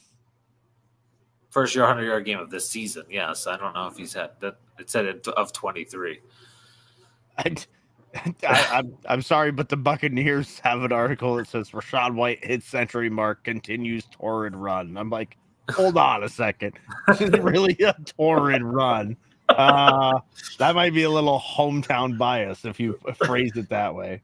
Hold on, what are his stats on the season? 364 yards. Including the 100 yesterday. He's now topped 100 yards from scrimmage. That's receiving. That's receiving. In 4 games this year. That was just the second 100-yard game for White, who also had 105 yards against Seattle during his rookie year. Oh, there you go. So this is rookie year 3 years ago, and then now this. Second. So he's had 2. That's pretty good. But on the other side of the ball, I don't know his injury long term. I know Baker has he got encouraging MRI results. Don't know what that means. So I think he'll play again next week. I don't know. He got really banged up, but he played as soon as he only missed 1 snap. And Kyle Trask actually during that 1 snap made a gorgeous throw, but Chris Godwin didn't get his feet down. Yeah, actually, yes. That was a really nice throw. I actually remember that exact play. So Baker, 20 of 30, 199 yards, 2 touchdowns, and a pick. You said it before the game. The most average Baker numbers he's had all season. They're just consistently this. There's nothing spectacular anymore like they were the first couple of weeks. He's just kind of become a middling quarterback. And what do you expect? I don't expect a whole lot out of Baker. I'm not expecting him to go out and just light it up every week, but he gives him a shot to win. Yeah, they stay in the game, and he plays through some stuff, man. He's injured. He played through it yesterday. He had that one run where he just, after the injury, he just lowered his shoulder, ran through someone, picked up a first down. I was like, a lot of guys say for all the flack he gets, the one thing you'll never hear him do is complain. Yep. So I got to give him credit, toughness, that leadership quality where he just doesn't complain. He just bites the bullet and goes. Okay, for better, for worse, I could have a shit day, but hey, I'm still here to play, and I'm still giving it a shot to win. Again, if you have these receivers, you should probably win more games, but they don't have a run game like we were just talking about. Yeah, it's great Rachaad White had the game he did. They don't do that often. Not ever. No, they haven't. That might be their first 100-yard rushing game in 2 seasons. So, okay, I don't expect the world of Baker, so this is what I expect. Okay, they lost the game by a touchdown. They could have won by a touchdown. He gives you a 50-50 shot. Yep. Bucks get the Panthers this coming week. Boring. They are a 5-point favorite at home, which I feel is a little low, to be honest. Actually, you know what? The Panthers have such a good pass defense, it might keep it close. So you never know. And then the Colts go visit Tennessee, and they are only a 2.5-point favorite on the road. It's on the road, so I guess that makes sense. Colts are a playoff team right now. Crazy to think about. Without Anthony Richardson, of all the things, I thought that would be the opposite of what we'd be saying today. But almost we're saying the what do they call it? The death sentence. Yeah. But, they don't need much, so I guess just keep doing what you're doing. It's not like they need a quarterback or anything else. So irritated with this Cup situation, man. I don't even know what to do with the deadline tomorrow. Probably not a lot you can do, to be honest. So, Nino, you got Cup, correct? If I remember correctly. I'm trying to remember. I'd be moving him. If you can, that's going to be the hardest part, is if you can move him. Yeah, just that ankle injury is going to limit him consistently. It shut him down last year, didn't it? Yeah. And he, said he played through it yesterday, but really, did you even play the game? You had 3 catches for 18 yards. Right. It's tough because who's going to value him? The only thing I could suggest is look for somebody who has no shot of making the playoffs, or something like that to make a trade to, because anybody who's basically in the playoffs isn't going to make that trade. And it's so hard to sell him right now because he plays the Browns next week and then the Ravens the following week. If he plays. Yeah. Well, right now he has no injury designation. So he's just going to, I guess they just erased it, even though he's playing with a banged up ankle. I don't know. Yeah, Joe Burrow didn't have an injury designation either. So. No, I feel for you, Nino. Cup really, I mean, it's frustrating. And it's hard. It's hard to get rid of guys you don't like, that you had faith in, and then now like you're like, okay, I don't have faith, but everyone else has like lost faith as well. I've been trying to move Ridley since like week 7, and I still can't get him off my fucking team. Yeah, it's a really tough situation with him. No, I will say, try again if you can today and tomorrow. Well, you said your deadline's tomorrow. Try whatever you can all night long if you have to, and talk to people. Like if you have a chat or anything else. There's 6 teams on bye next week, and all of them but the Giants have significant fantasy players. So you might get someone desperate and just go, look what Cortland Sutton did against the Browns. Maybe Cooper Kupp can do it. I was going to say, you're telling me Tommy Chicken Cutlet doesn't have value? He just beat Belichick as a rookie. With 10 points. Listen. Now you're talking semantics here. I'm just saying, name me other rookie quarterbacks that have done that. You know what? He could play Bryce Young this year. Did he do that already? I don't know. But there is really bad bye weeks this week, so there's a lot of teams that might be out there. Look for someone who has Odell, that has been playing Odell lately, because that means they probably grabbed him off waivers and then he was hot. Now they're like, oh, I don't know who to start. Like someone like that might be looking for a Cooper Kupp. I don't know what you can get for him, because I know you said you're trying to like do a partnership to get someone like Nico Collins. I don't think you're going to get Nico off anyone. No one should move Nico or Tank Dell just simply because CJ Stroud is too damn good to want to move his weapons. But there are other pieces out there you might be able to go ahead and grab that are very quietly going to have a good rest of the season. Someone might be down low on Josh Downs right now. I know he didn't have a great week this week, but he is recovering from a knee injury, and he's still going to be an instrumental part. And someone might be willing to move someone like Downs. And his schedule for passing-wise is very favorable. He's got the Titans, who aren't great against the pass, the Bengals, who are really bad against the pass. The Steelers are bottom 10 against the pass. The Falcons and the Raiders to finish the season. Like Downs has a potential upside. The only other thing I can think of is to look for a team that's kind of wide receiver rich, who would be like, you know what? I add him for the sheer fact that there's a possible upside. Yeah, that too.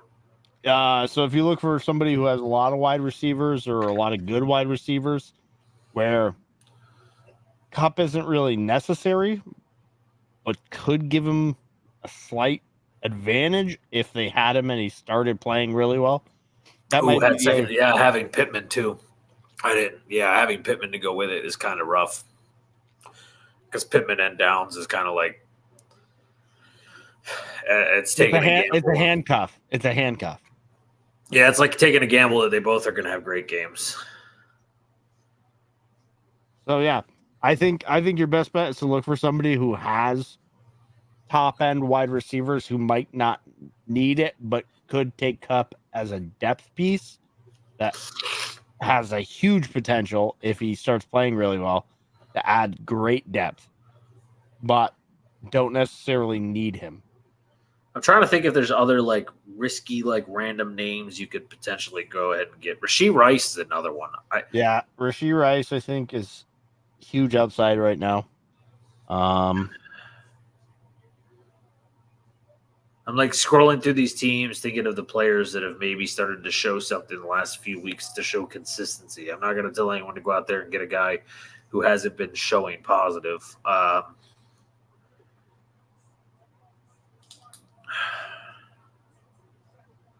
there's no one in that game for sure. Yeah, I don't know. I'm really high on Downs. I'm high on Rashee Rice right now. Higgins should be back soon, but I don't know if that's worth the risk of him potentially not coming back soon. But I mean, that's as risky as I'd get. All right, Jackson Smith and Jigba. I don't know. All right. So Nino, thank you. Also, thank you for the like. Appreciate it a lot. Yes, absolutely. We got another question here from Ray Gamer. Panicking over Olave, Eckler, Hawkinson, and Brees Hall all from this week. About to be in first place at 9-3, but not looking good after this week. Okay, so don't panic over Olave. He just had a phenomenal week.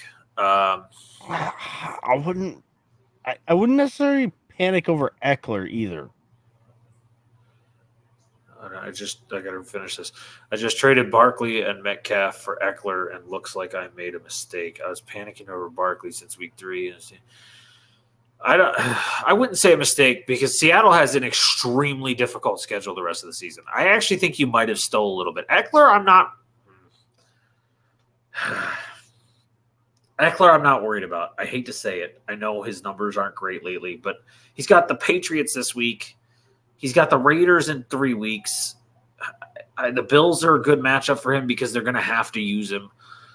And then the Broncos twice. The Broncos give up the most fantasy points to running backs in the entire league. So I think you're okay going forward with Eckler. I shouldn't say this because I shouldn't believe this, but I have a feeling they'll have the Chargers are going to have a slight bounce. They're kind of really dependent on Justin Herbert right now, but I think down the stretch here, they have a bit to prove, especially the whole roster, right? Because, I think most of us think the coach is getting fired. And we appreciate you, Just want to say that. We love you. We'll always help you out. We're here for you. So, got him on Ron Gibbs, Florida. I feel like with the Chargers, they're going to have some good games down the stretch. I know it's been tough to watch. They've been just such a disappointment with the roster they have. But Eckler has value because of his pass catching ability. This team will bounce down the stretch in a few of their games. And I actually only have them winning next week and then losing out, but you're not wrong. It doesn't mean you can't have value even in those losses, right? No, I think Eckler still has a lot of value. Now, I do have a very big problem with Brees Hall. If you could sell Brees Hall, get him the fuck off your team. He has zero value moving forward because the Jets have no ability to run the ball. They're behind so fast they can't run the football. And even if they do, he's a weapon, so you're already planning for it. Yeah. And their schedule is not easy the rest of the way. They get the Falcons this week, the Texans, the Dolphins, the Commanders. That's the easy one. Then the Browns. Like, the Jets are just done. They're done. They're going to finish 4-13 and just call it a day. Hawkinson, don't panic. Do not panic. When they get Justin Jefferson back, it'll be better. And also, I know this game isn't looking good for Hawkinson, but Tremaine Edmonds is one of the faster linebackers in the league, and he's been all over Hawkinson in this game. So they're taking him away.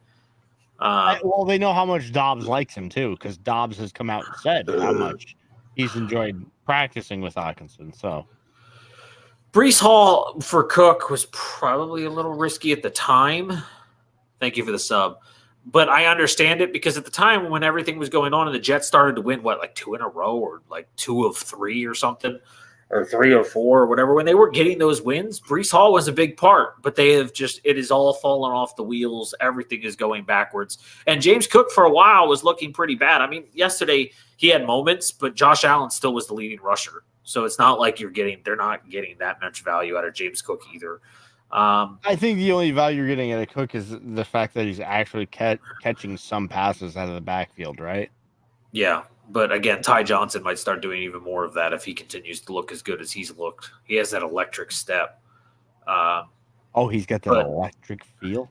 We appreciate the sub very, very much. But yeah, I think he'll be all right the rest of the season. I think Eckler's going to pick up. And I'm a big believer. I'm a big believer in what I see currently. And I know Eckler doesn't give you that feeling. And it doesn't give me that feeling. But I look at the rest of the schedule, especially with the Patriots next week. Like, that's the perfect game for him to get right. And Olave, as bad as Derek Carr has been, Olave has still been the guy. Olave just faced A.J. Terrell and still put up 114 yards. So I think I think Olave is fine. Yeah, you're fine. He gets Detroit's terrible secondary. He gets Carolina, but then he gets the Giants, the Rams, and the Bucks. Like, Olave has the easiest remaining schedule of all the top receivers. Literally, besides Carolina, they're all bottom 6 pass defenses ahead of him. And at least with Carolina, you know that at least your offense is going to see the ball a lot. Yeah. So there's always the potential for one big breakaway 60-yard touchdown out of Chris Olave. So you're good. Eckler, you're good. Carolina now has a special teams coordinator as their head coach, so you never know what's going to happen in that game. I did not know who they promoted. Chris Tabor, interim head coach, special teams coordinator. So what, they saw that John Harbaugh was successful as a special teams coordinator, and now they're like, we got it. Listen, I don't tell billionaires what to do with their money. They just do whatever they want. But, I think you'll be all right. I really do. I think you'll be all right. I mean, my team is names all over the place, and I'm losing all the time. So my team's fighting for that number 1 draft pick, so here we are. I wasn't talking about my real team. I was talking about my fantasy team, dickhead. Oh, well, my fantasy team, I don't have is fighting for the belt. Yeah, I'm aware. Did you win this week, too? You probably played that guy who doesn't start anybody. I played Dylan this week. No. Wait, what? Yeah, I played my brother this week. Oh, okay. My brain went to Dylan and Dylan. Yeah, I'm gonna be 12-0, bro. Man, rough life. Rough life. Ramondre Stevenson just 21 points, and then your wide receivers of Keenan Allen, Tyreek Hill, and CeeDee Lamb is stupid broken. Yeah, come on. My wide receivers are literally the only thing that my team needed because they literally win me every game. Yeah, I had a phenomenal week this week. So minus Jordan Addison so far. Dude, I had a mediocre week, and I scored the second most points in the league.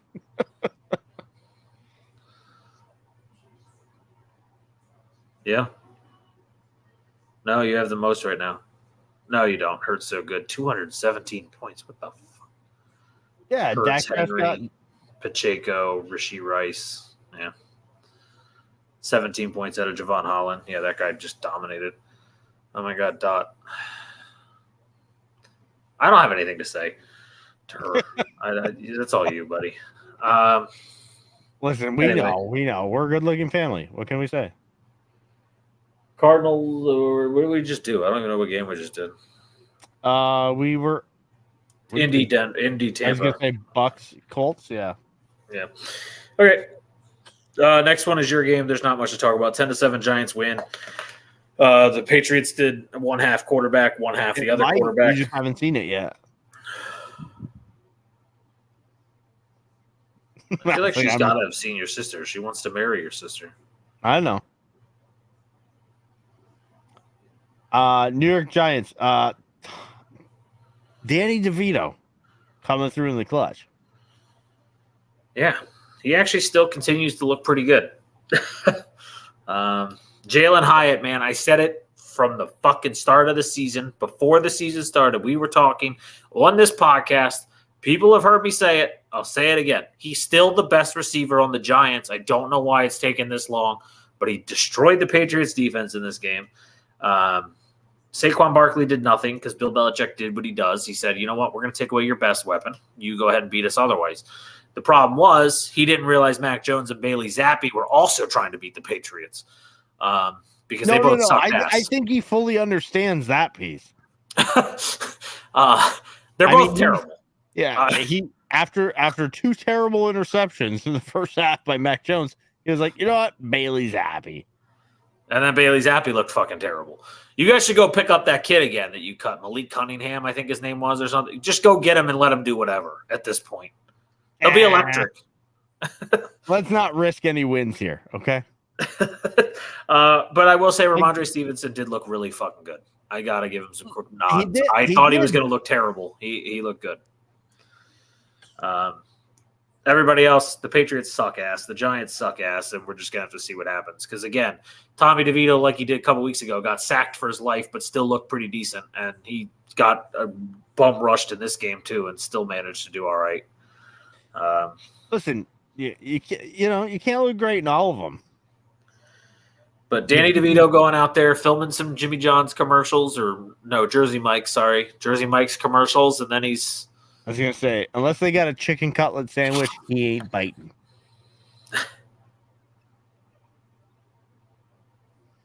Okay, there's not much else to say about this game other than the fact that the Giants have 2 more wins than the Patriots, which is amazing. Because if I was a Giants fan, I'd be looking at the Patriots going 2 more wins than you. Just like those 2 Super Bowls, you little bitches. So the Giants' upcoming schedule, since we always talk about next week, the Giants have their bye this coming week, and then they get Green Bay on Monday Night Football in 2 weeks. That is a great game for you. And then the Patriots get the Chargers this week, in what should be a get-right game for the Chargers. And in my opinion, the last win the Chargers will get all season. Can you imagine if the Chargers lose that game? Like Brandon Staley better not be allowed to leave New England. That would be like a leave him on the tarmac situation, right? Like just You know what? I have no place for you. You just stay here. Yes. So anyway, the next one we have here is Browns the Broncos. Dorian Thompson-Robinson got hit clean. I want to clarify this. Clean shoulder to chest hit to the quarterback, but he got a concussion. I know a lot of people were saying that was a really hard hit. It was still a clean hit. I don't care. It was hard. Got a concussion, left the game. Obviously, no idea what his status is going forward. Before that, though, less than 50% completion percentage, 1 touchdown. So take what you get, I guess, out of it. I know the Browns are saying he's their guy going forward. But if he can't play this week, I'm not even sure P.J. Walker will be the quarterback because there is a chance Joe Flacco gets his ass elevated from the practice squad. Joey Flacco, just coming in like the savior he is. Amari Cooper would dance naked in the streets if he can get Joe Flacco's arm throwing him the ball because that man has no value right now. Absolutely no value for the Browns because these 2 quarterbacks do not throw to him. True. And he's still one of the best route running receivers in the game. And we've seen his stats all season when Deshaun Watson was the quarterback. He's been phenomenal. But as soon as he's not the quarterback, these guys just can't do it.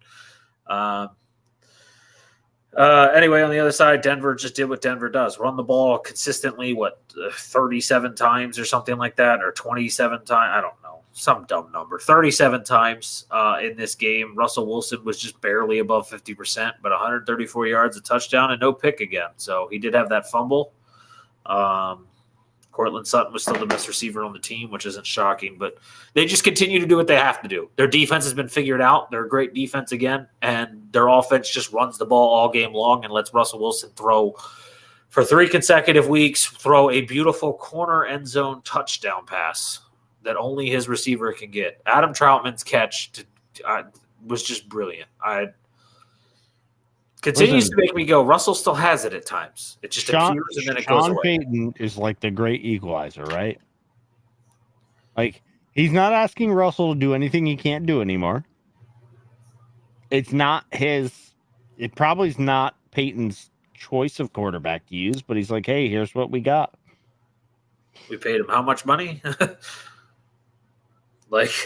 Payton didn't make that decision. I'm sure he'd say, don't ever make that decision again without me.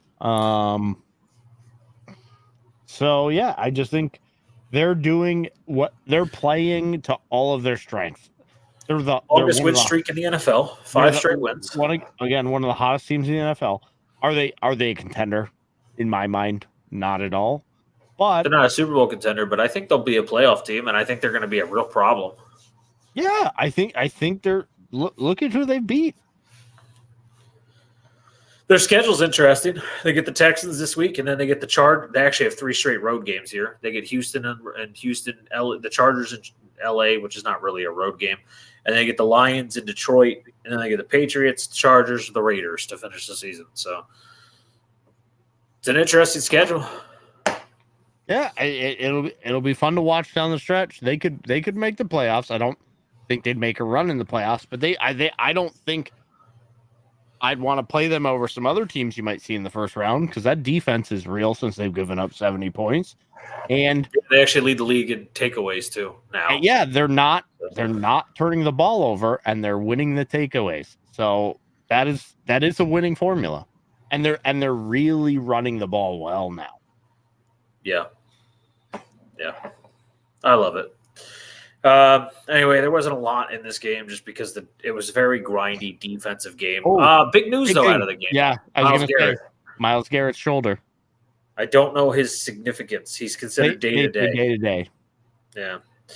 But that is a big thing going forward for the Browns as they do get a tough one here with the Rams coming into town. No, they go visit the Rams. Sorry. I thought that was a home game. That's a tough game. It is. It's a very tough matchup because of the defense, needs Myles Garrett to make that defense click. So we'll see how it goes forward with the Browns. We don't know who their quarterback will be next week because we don't know about Dorian Thompson-Robinson's concussion. It's too early in the season to know. So early in the week, to know. So we'll find out going forward. Denver, I just said it. I don't remember already. Get the Texans. We said it earlier this coming week. So that's a good game. Should be a hell of a game. The next one, Cardinals-Rams. Double XP weekend plagued the Cardinals. As it always does with Kyler. Keep this one running. I use the restroom real quick. Yeah, you good. The Cardinals, they played from behind the whole game.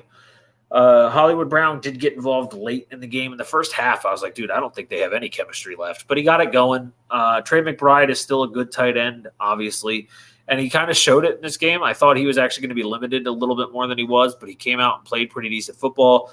Kyler Murray at one point had a below 50% completion percentage, but he wound up getting a little bit back.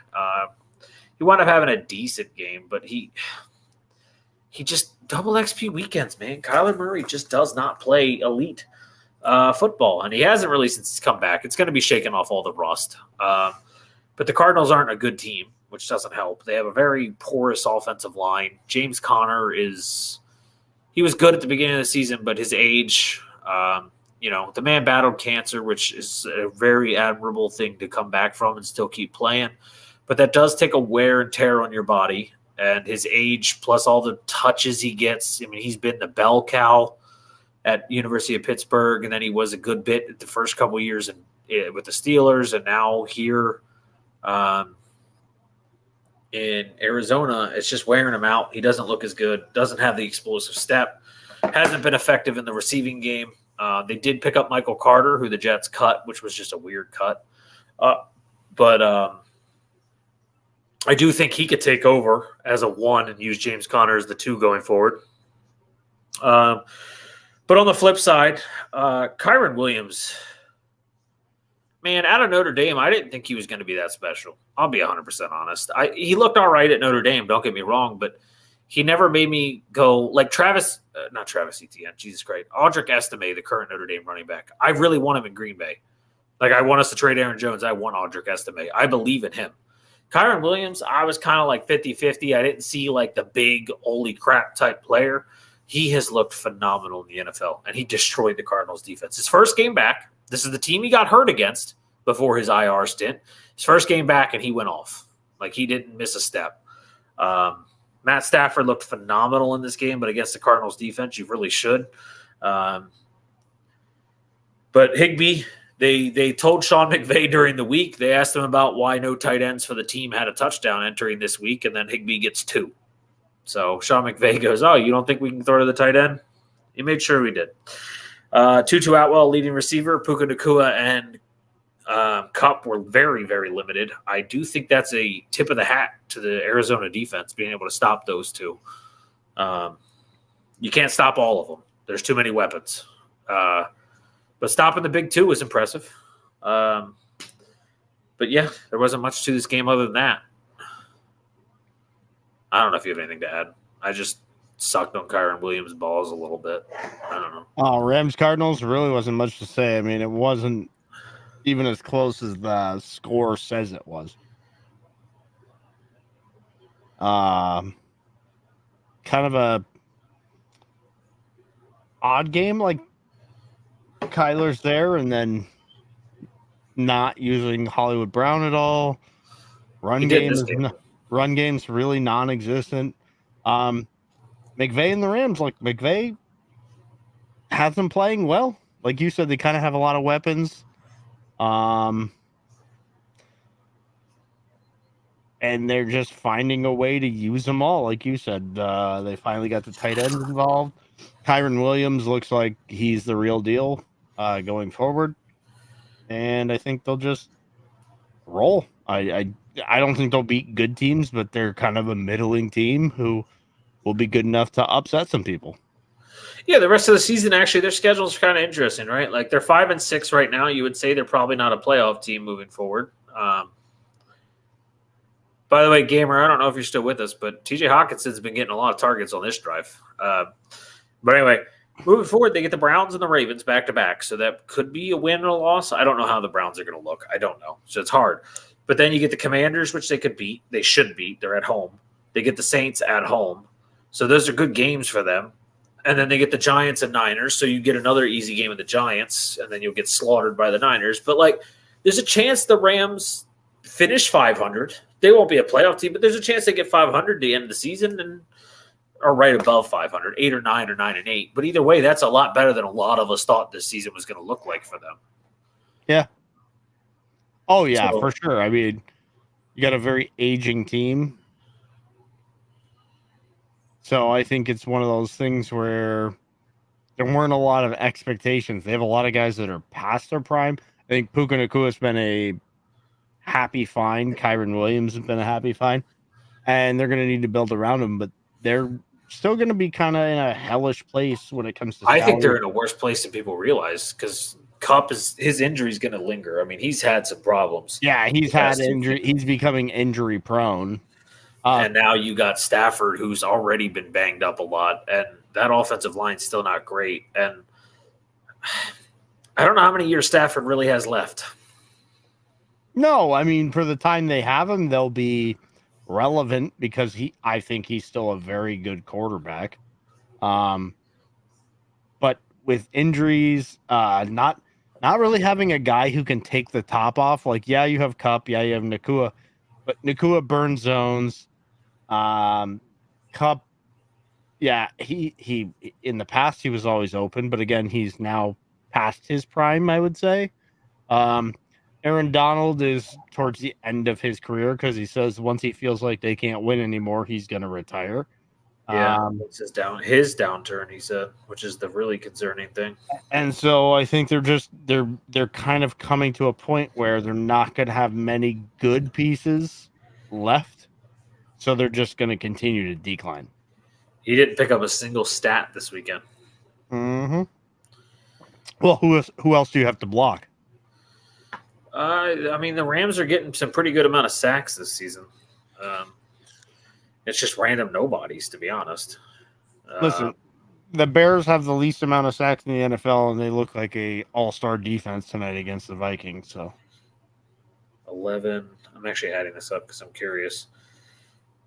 15, 20 and a half, 22 and a half, 23, 24, 25. The Rams have 25 sacks through 11 games, so not terrible.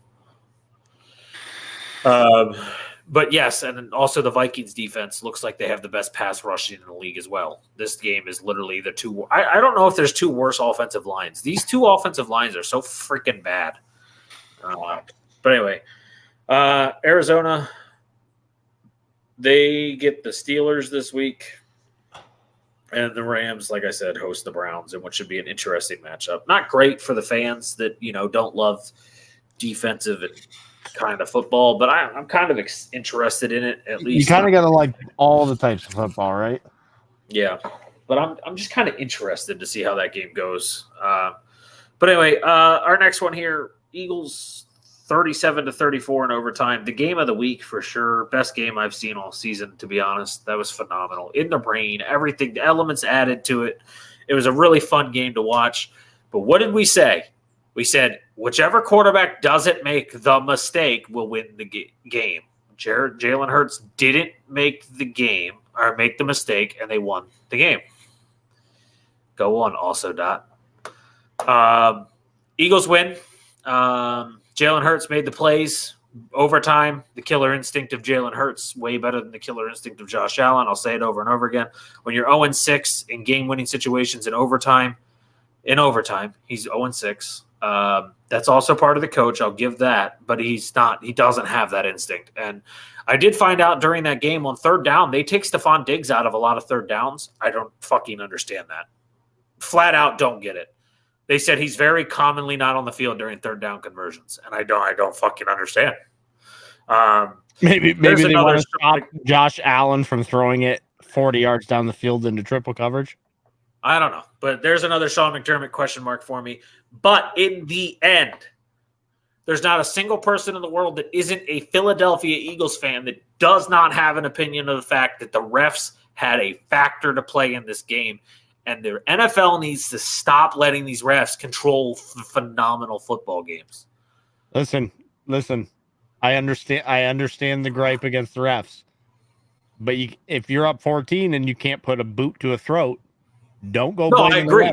That's what I'm saying. When you lose the game, you had that game in hand. You had that game in hand. It was shitty weather. You had all the chances in the world to put them away, and you didn't. So now it comes down to nitpicking refs' calls. Don't give me that shit. No, 100%. It's not just on the refs, but in the moment of overtime, you have to make the calls evenly the way you've made them all game and all season long, and they just don't. The horse collar tackle also at the beginning of the game. Like, you can't sit here and say, "Oh, we're protecting the quarterback," and then have the quarterback get horse collared and not make the call. Like, that's one of the things. I just honestly think if you're going to make the weakest roughing the passer call I've seen in a long time, the second one on Nick Morrow. The first one was a roughing the passer, by the way they call it. But the second one is not a roughing the passer, even the way they call it nowadays. And they called it against the Eagles. And I was like, if you can make that call on Josh Allen getting hit, which he was barely touched, but then you can't make the call when he gets horse collar, there's just no balance in officiating. I think the horse collar thing it's almost a little too subjective because it's determinative of where the pocket is. No, horse collar tackles anywhere on the field. No, a quarterback can be horse collar tackled in the pocket. Oh yeah, but he was literally 2 yards from the sideline. Like, you could see the sideline on the tackle. Right, but I can also see how he missed it. I know he was standing right behind him. I just don't see it. I don't know. I'm with Tony Romo on that one. But again, if you're going to protect the quarterback, you got to protect the quarterback. If you're not going to, the way I would love to see the game called, let the fucking quarterback get hit. Let them learn how to protect themselves. You know how many times you see back in the day when Joe Flacco or any other of the quarterbacks that have won Super Bowls, if they were about to get drilled by a linebacker, they would just, unless they felt they had the step to take to get out of the tackle like Big Ben would do, they would just start going down. They would start going down. So they would, so they would avoid, like Tom Brady did it tons of times, to avoid the big hit. These quarterbacks these days are like, no, it's your job to protect me. It shouldn't be. But anyway, I don't know. Like I said, the refs didn't control this game because the Bills can't close out games. They have no fucking killer instinct. They were up by 10, then down up by 3, then up by 10, and then they let them just come straight back through and take the lead. And then you have to get the lead back, and then Jake Elliott in 60 fucking yards in the pouring rain somehow pulls off another fucking game-tying field goal, which in his career he's never missed. That's crazy to me. Here's the other crazy thing, right? The Bills have gotten beaten with 13 seconds left on the clock. They had, 20 seconds on the clock, 26 seconds on the clock, and a timeout. They could have had 2 timeouts, but they wasted one to try and ice the kicker before the play even snapped. Like, that just tells me they don't trust Josh Allen. Yeah, no, I thought that. I actually was very upset at the end of the game when they made that field goal with 20 seconds left, and he has a cannon of an arm. Well, if you don't need to, you didn't need to ice him. Right. You just didn't. Right. And then you take, like you said, the 2 timeouts with 20 seconds left to just try and get in field goal range. Tyler Bass isn't Jake Elliott, but he's not bad. And you have Josh Allen's arm and Stephon Diggs. Like, it didn't make any sense to go to overtime, or at least not take a shot before overtime. And then the other thing is, it didn't make any sense to take it because now you're 6-6 and you got to go 5-0 down the stretch, and you have the hardest schedule in the NFL down the stretch. Yeah, what let's see. Buffalo gets the bye this week, and then they get the Chiefs in Arrowhead. They get Dallas at home, which I actually think they're going to win that game because it's Dallas and Buffalo in December. I don't see the Cowboys playing well in that weather. And then the Chargers on the road, then the Patriots at home, and then the Dolphins in Miami. Got to win all 5 just to make the playoffs. Yeah. I don't know. And by the way, you're 6 of 12 so far. They're 6-6. 6-6, yeah. So, do you think you can win 5 in a row?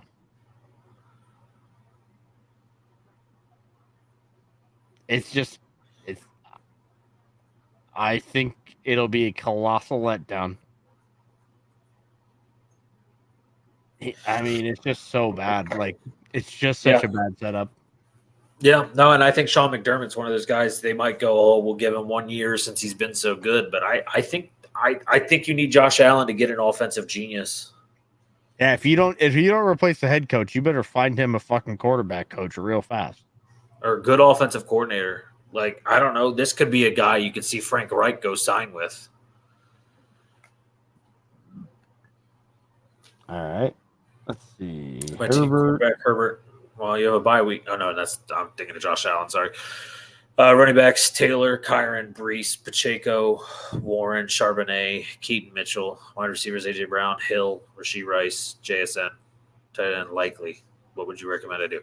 Well, I hope you have another tight end. Otherwise, you're going to pick up a rough week this week. Allen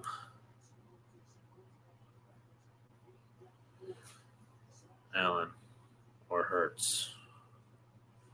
You're getting tight. Well, I likely has a bye week this week. So the Ravens come into a bye.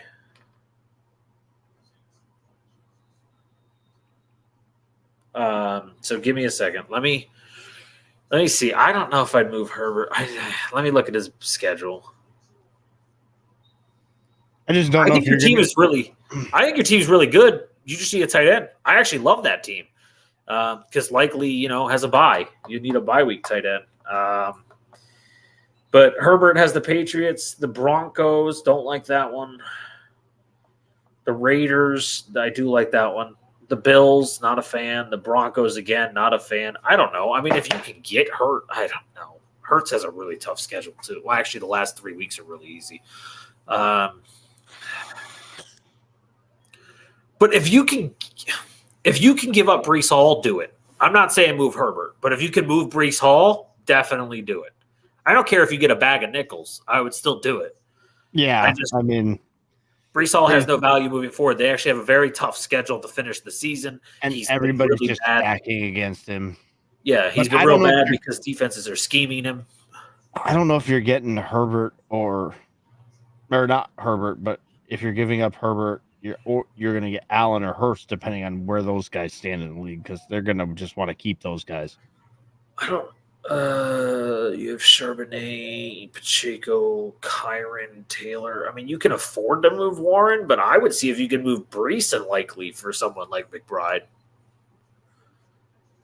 Yeah. I think Jalen Warren still has some pretty good value. I mean, yeah, you have Jonathan Taylor and Kyron Williams. You're not going to sit either of them. And Pacheco's really potentially warming up here. But I think Jalen Warren is very there with Pacheco as someone you might want to look at keeping. And Keaton Mitchell's value is going to continue to grow. Baltimore loves him. Yeah. So I wouldn't move him. But, like, if you can make it Breece Hall unlikely and get Trey McBride, I think that's a great deal. Trey McBride has become, I think over the last 5 weeks, he's the second highest scoring tight end. He might even be the highest. That would be great. Because I have likely in every league I'm in because I had Mark Andrews. and I had to do something. But at least in our podcast league, I had Hawkinson and Likely, so I'm all right. Well, actually, next week they're both on bye. I don't know what the fuck I'm going to do. Yeah, you're going to have a rough week next week. Yeah, I know. I have all the Ravens running backs. I have literally the Odell and Zay. I don't know. But no, your team isn't bad enough to mess with. I mean, it's 9-3 for a reason. I'll say that. And Kyron Williams is just phenomenal. He's just only going to get more use and better. He's getting receptions now too, which is new to his game, and they're going to throw to him more. So I love everything about your team except for Breece Hall and Charbonnet. Mm-hmm. But I mean, Charbonnet's going to see usage. Well, especially since Kenneth Walker might not be back anytime soon, so who knows? But yeah, I would try and pair Breece Hall with somebody if you have to pair anything. Your receivers, I wouldn't touch with a 100-foot pole. Leave them as they are. A.J. Brown, Tyreek Hill, Rashee Rice, and JSN. That's too damn good. It's too damn good to touch. But honestly, your team is pretty wonderful. But if you want to make a move, it's definitely upgrade at tight end. Because Likely's not going to ever be Mark Andrews. He'll get some touches. He'll get some yards. But he's never going to be down the stretch in the playoffs. He might be a little hard to, get value out of because – the Ravens come fantasy playoffs, which I think is only like a week away. You got your bye this week, and then you get the Rams, which is favorable, but then you get the Jags, the Niners, and the Dolphins. None of them are favorable, with Isaiah Likely at least. So yeah, I would try and get him off your team if you can get someone like Trey. That would be the upgrade you want if you can. Anyway, Eagles-Bills was that one. Eagles get somebody, I don't know. My brain isn't working. Bills have bye. Eagles host the Niners. So this next game we have two left. Raiders Chiefs 31-17. This game actually was very close until the fourth quarter. The Chiefs figured out how to score 17 points in the second half. I don't know what the hell that was about. It was against the Raiders, so let's discount it a little bit. What's up, guys? I'm back. So the best offer I got so far for Cup is Kirk. Wait, what? Christian Kirk. If you got offered Christian Kirk for Cooper Kupp, straight the fuck up, take it. Take it. I would say take it. Absolutely 100% take that. I wouldn't even there's not a single thing in the world I would do besides take that deal. Because your receivers then are Amon-Ra St. Brown, Pittman, Kirk, and Rashee Rice. Yes, I would 100%. Cooper Kupp's value the rest of the season is very low. Yeah, again, there's potential upside, but knowing his injury history, it's not there. Christian Kirk has seen a lot of play from Trevor Lawrence. Even Calvin Ridley has games where he's non-existent, and Christian Kirk still puts up points. I would take that trade right now. Yeah, 100%. Yeah, and Kyron is back looking good. So, yeah, Kyron is, I think, going to be an RB3, top 3 running back next season. Yes, and he's also eating passes, so he 100% hurts Cooper Kupp's value as well. No, I would take that deal, 100%. Don't even hesitate. I didn't even look at the Jags schedule, and I feel confident with that. He's just Jags get Cincinnati, who's bad. He's been the more consistent option than Ridley. And if you make it deep into the playoffs, they get the Bucks in the second to last week before the championship. So worst pass defense in the NFL. So that's huge. All right. Chiefs Raiders. This game was really good. Like I said, the Chiefs figured out how to score in the second half. They also learned that they have a wide receiver. We called it weeks ago that everyone's saying, "Oh, they don't have a guy. They're trying to find a guy." And I was like, "Man, you have Rashee Rice. I don't know why he's the guy you don't use more." They used him more finally. He proved that he's worth it. Pacheco got 2 touchdowns. First time he scored a touchdown since week 4. But he got a touchdown, 2. Hey, that was a shorter span than Tony Pollard. So yeah. Kelsey without Taylor Swift for the first time this season actually looked phenomenal. But he historically destroys the Raiders, so I kind of hoped he would turn it around in this game. And the Raiders, I don't know. They just got to hang on, man. Just hang on. Just get a quarterback. You have a team. Jacoby Myers, Devontae Adams is such a good 1-2. Michael Mayer is becoming a decent tight end. You have Josh Jacobs. Hopefully you sign him. I don't know if they will. Like, you got some pieces. Just do something to get a quarterback. Yeah, they need to do something. I still think they're kind of far away on the defense. They've got pieces, but they need to shore up the defense. Aiden O'Connell, I mean, he's serviceable, but he's a career backup. Like, he's not that good. What options are there? I don't know, but I keep going back to this. What if Kyler's available?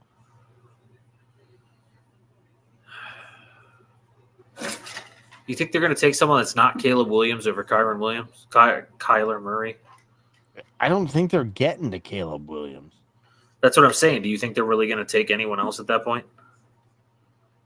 Well, why would it? What if Arizona somehow gets there? Wait, what? Like, what happens if Arizona ends up with the number 1 pick? I'm saying they're not going to be that bad. They have 4 wins. Carolina and you guys aren't getting to 4 wins. Arizona's 2-10. Are they? I don't know why I thought they had. Oh, they won last week as their second win.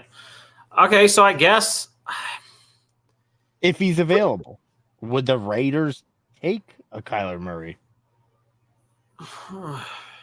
Like, think about that offense all of a sudden. Question is, I guess the question comes down to it: is their coach? Well, they're going to be saving money on their coach because they have to pay the last 2. Yeah. But so, like, is their coach going to be a fan of it? I mean, you got to be more of a fan of it than Aiden O'Connell, right? Yeah. Yeah. First off, you know the casinos and the strippers in Vegas ain't going to fucking distract him because all you have to deal with is Call of Duty. I don't know if you're going to trade Kyler Murray unless you're getting Caleb Williams. And I don't know if Carolina is going to get out of that position, which means it belongs to the Bears. But again, do the Bears think Fields is the guy? That becomes a problem. The Patriots are the other team that potentially is there with Arizona. And do the Patriots really make a move like that? Do they go get – I just personally don't feel like Caleb Williams is a guy the Patriots are going to draft. If I sit back and look at the players in college football right now, and if the Patriots really go, we're not going to get a veteran quarterback, which I actually think really honestly, if they do the stupid thing of keeping Bill Belichick, I actually think the Patriots are going to do the stupid ass thing of calling up the Raiders to get Jimmy G back. Well, that would be just dumb. But that's exactly a Bill Belichick move. Let's get the veteran quarterback and then use our draft picks elsewhere. No. A Bill Belichick move would be to draft an unknown quarterback with the 3rd fucking pick in the NFL from some FBS school. Or I'm sorry. Oh, you remember the guy that missed the kick the other night? Oh yeah, we drafted him, didn't we? One of 2 kickers in the NFL draft we took. Rylan, yeah. Yeah. He's been rough this year to watch. I think the Raiders are in a very interesting situation because, like you said, they have all the talent, but you don't want to give up too much to get someone like Kyler either because you still need to like you said, build the defense. Like I think you can get Kyler for what? Like a 1st and maybe like another mid to late pick. A 1st and a 4th probably if you're willing to eat his cap. Right, but Arizona already paid him a bunch of that money too. So they're the ones on the hook for it. Yeah, but hold on. Let's see his remaining cap hits. I am curious now because it is interesting. I mean, they're the team that would make that move. And the Athletics are going to Vegas. Double whammy. Next year he's $51 million on the cap hit. And then he's 45. and then he's 45, and then he's 55, and then he's 43. That's not that bad when you're looking at going rates for some of these quarterbacks.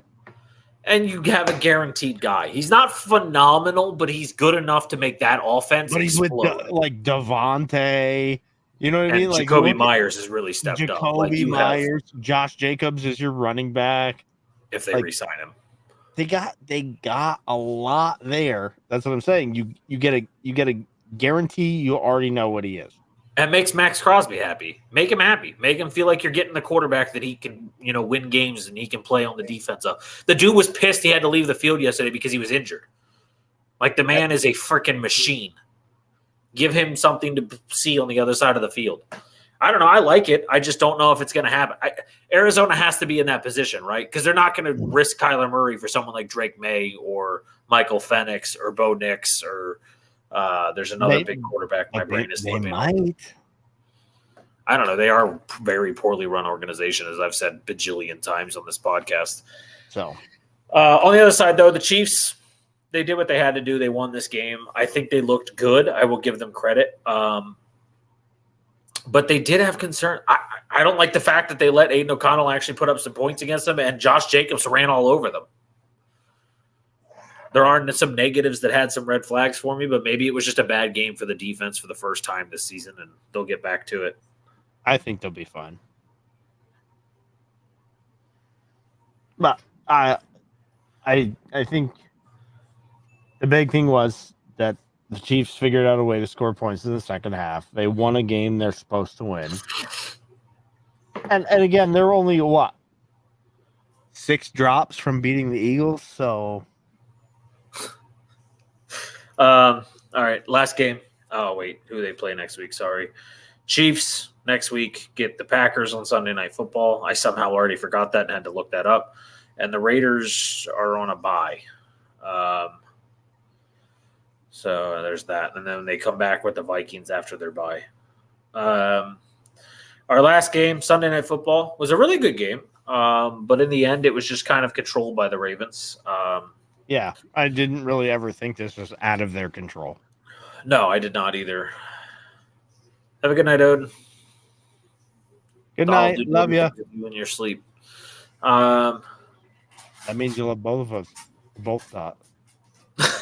Lamar Jackson just did what he had to do, I guess, without Mark Andrews. It was a very interesting game to watch. I got to give the Chargers credit. Besides allowing Zay Flowers to beat them on the ground and in the air, the 2 times he scored, they actually limited this offense. That defense, I posted it on Facebook last night.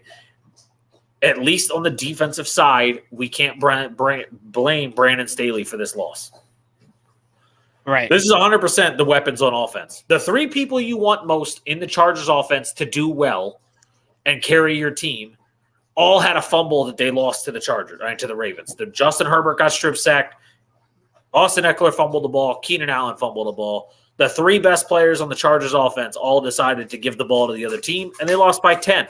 Realistically, this was actually a decent game for the Chargers. And somehow Quentin Johnson got benched, but after the game, Staley says it wasn't because of his play. Yeah, sure. Brandon Staley's a moron.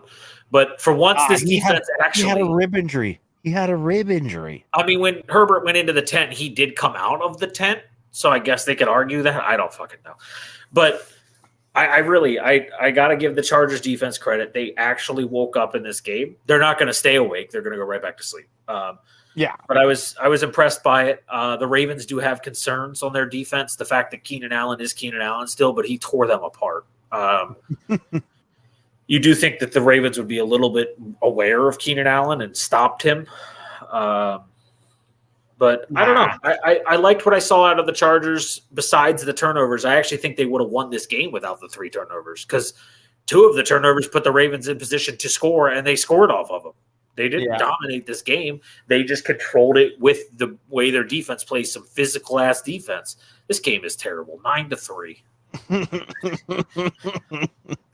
This game is fucking. Yesterday I said this could turn into a shootout. Apparently it's not. It's a 9-3 shootout. It's a field goal kicker shootout. It's a leg off, you know. But yeah, I mean the Ravens did enough to win. they're still vying for the top spot. Well, now they're quote unquote the top AFC seed. I don't know if that stays that way the whole season, but they're right now the one team. I don't know. The Ravens going by, then they get the Rams. The Chargers, they host. I mean, they go visit New England next week. There's not a lot to say about a 20-10 game when it really was just defense slaughtering defense. I'm really excited for this Pac-12 championship. They're advertising it right now. Yep.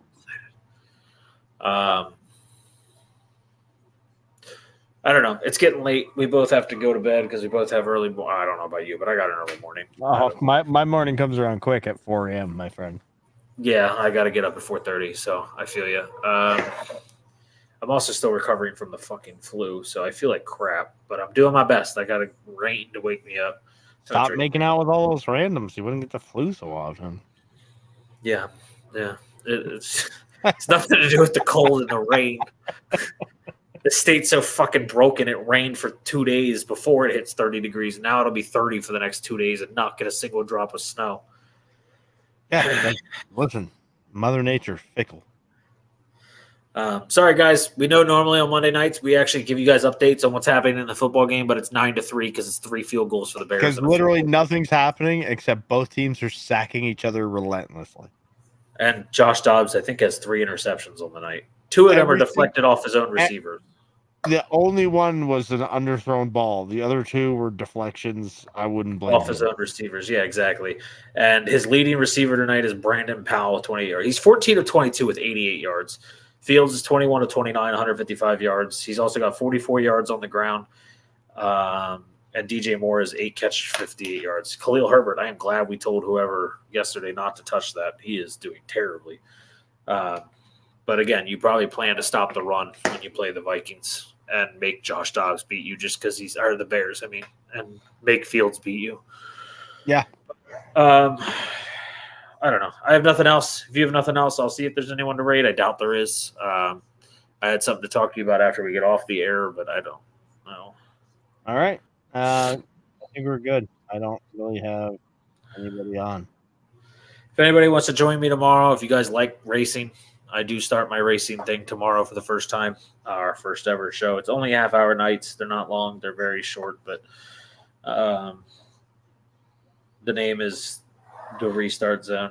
But, yeah, I have 0 people to raid, so we'll just end it here. We'll be back Sunday morning at 11:40, I assume. 11:45. We'll do 11:45 this Sunday because there's 6 bye weeks, so there's a lot less football to talk about. Yep. But we'll be back Sunday. We love you guys. We appreciate all of you. And thanks for always coming by, and we will see you on Sunday.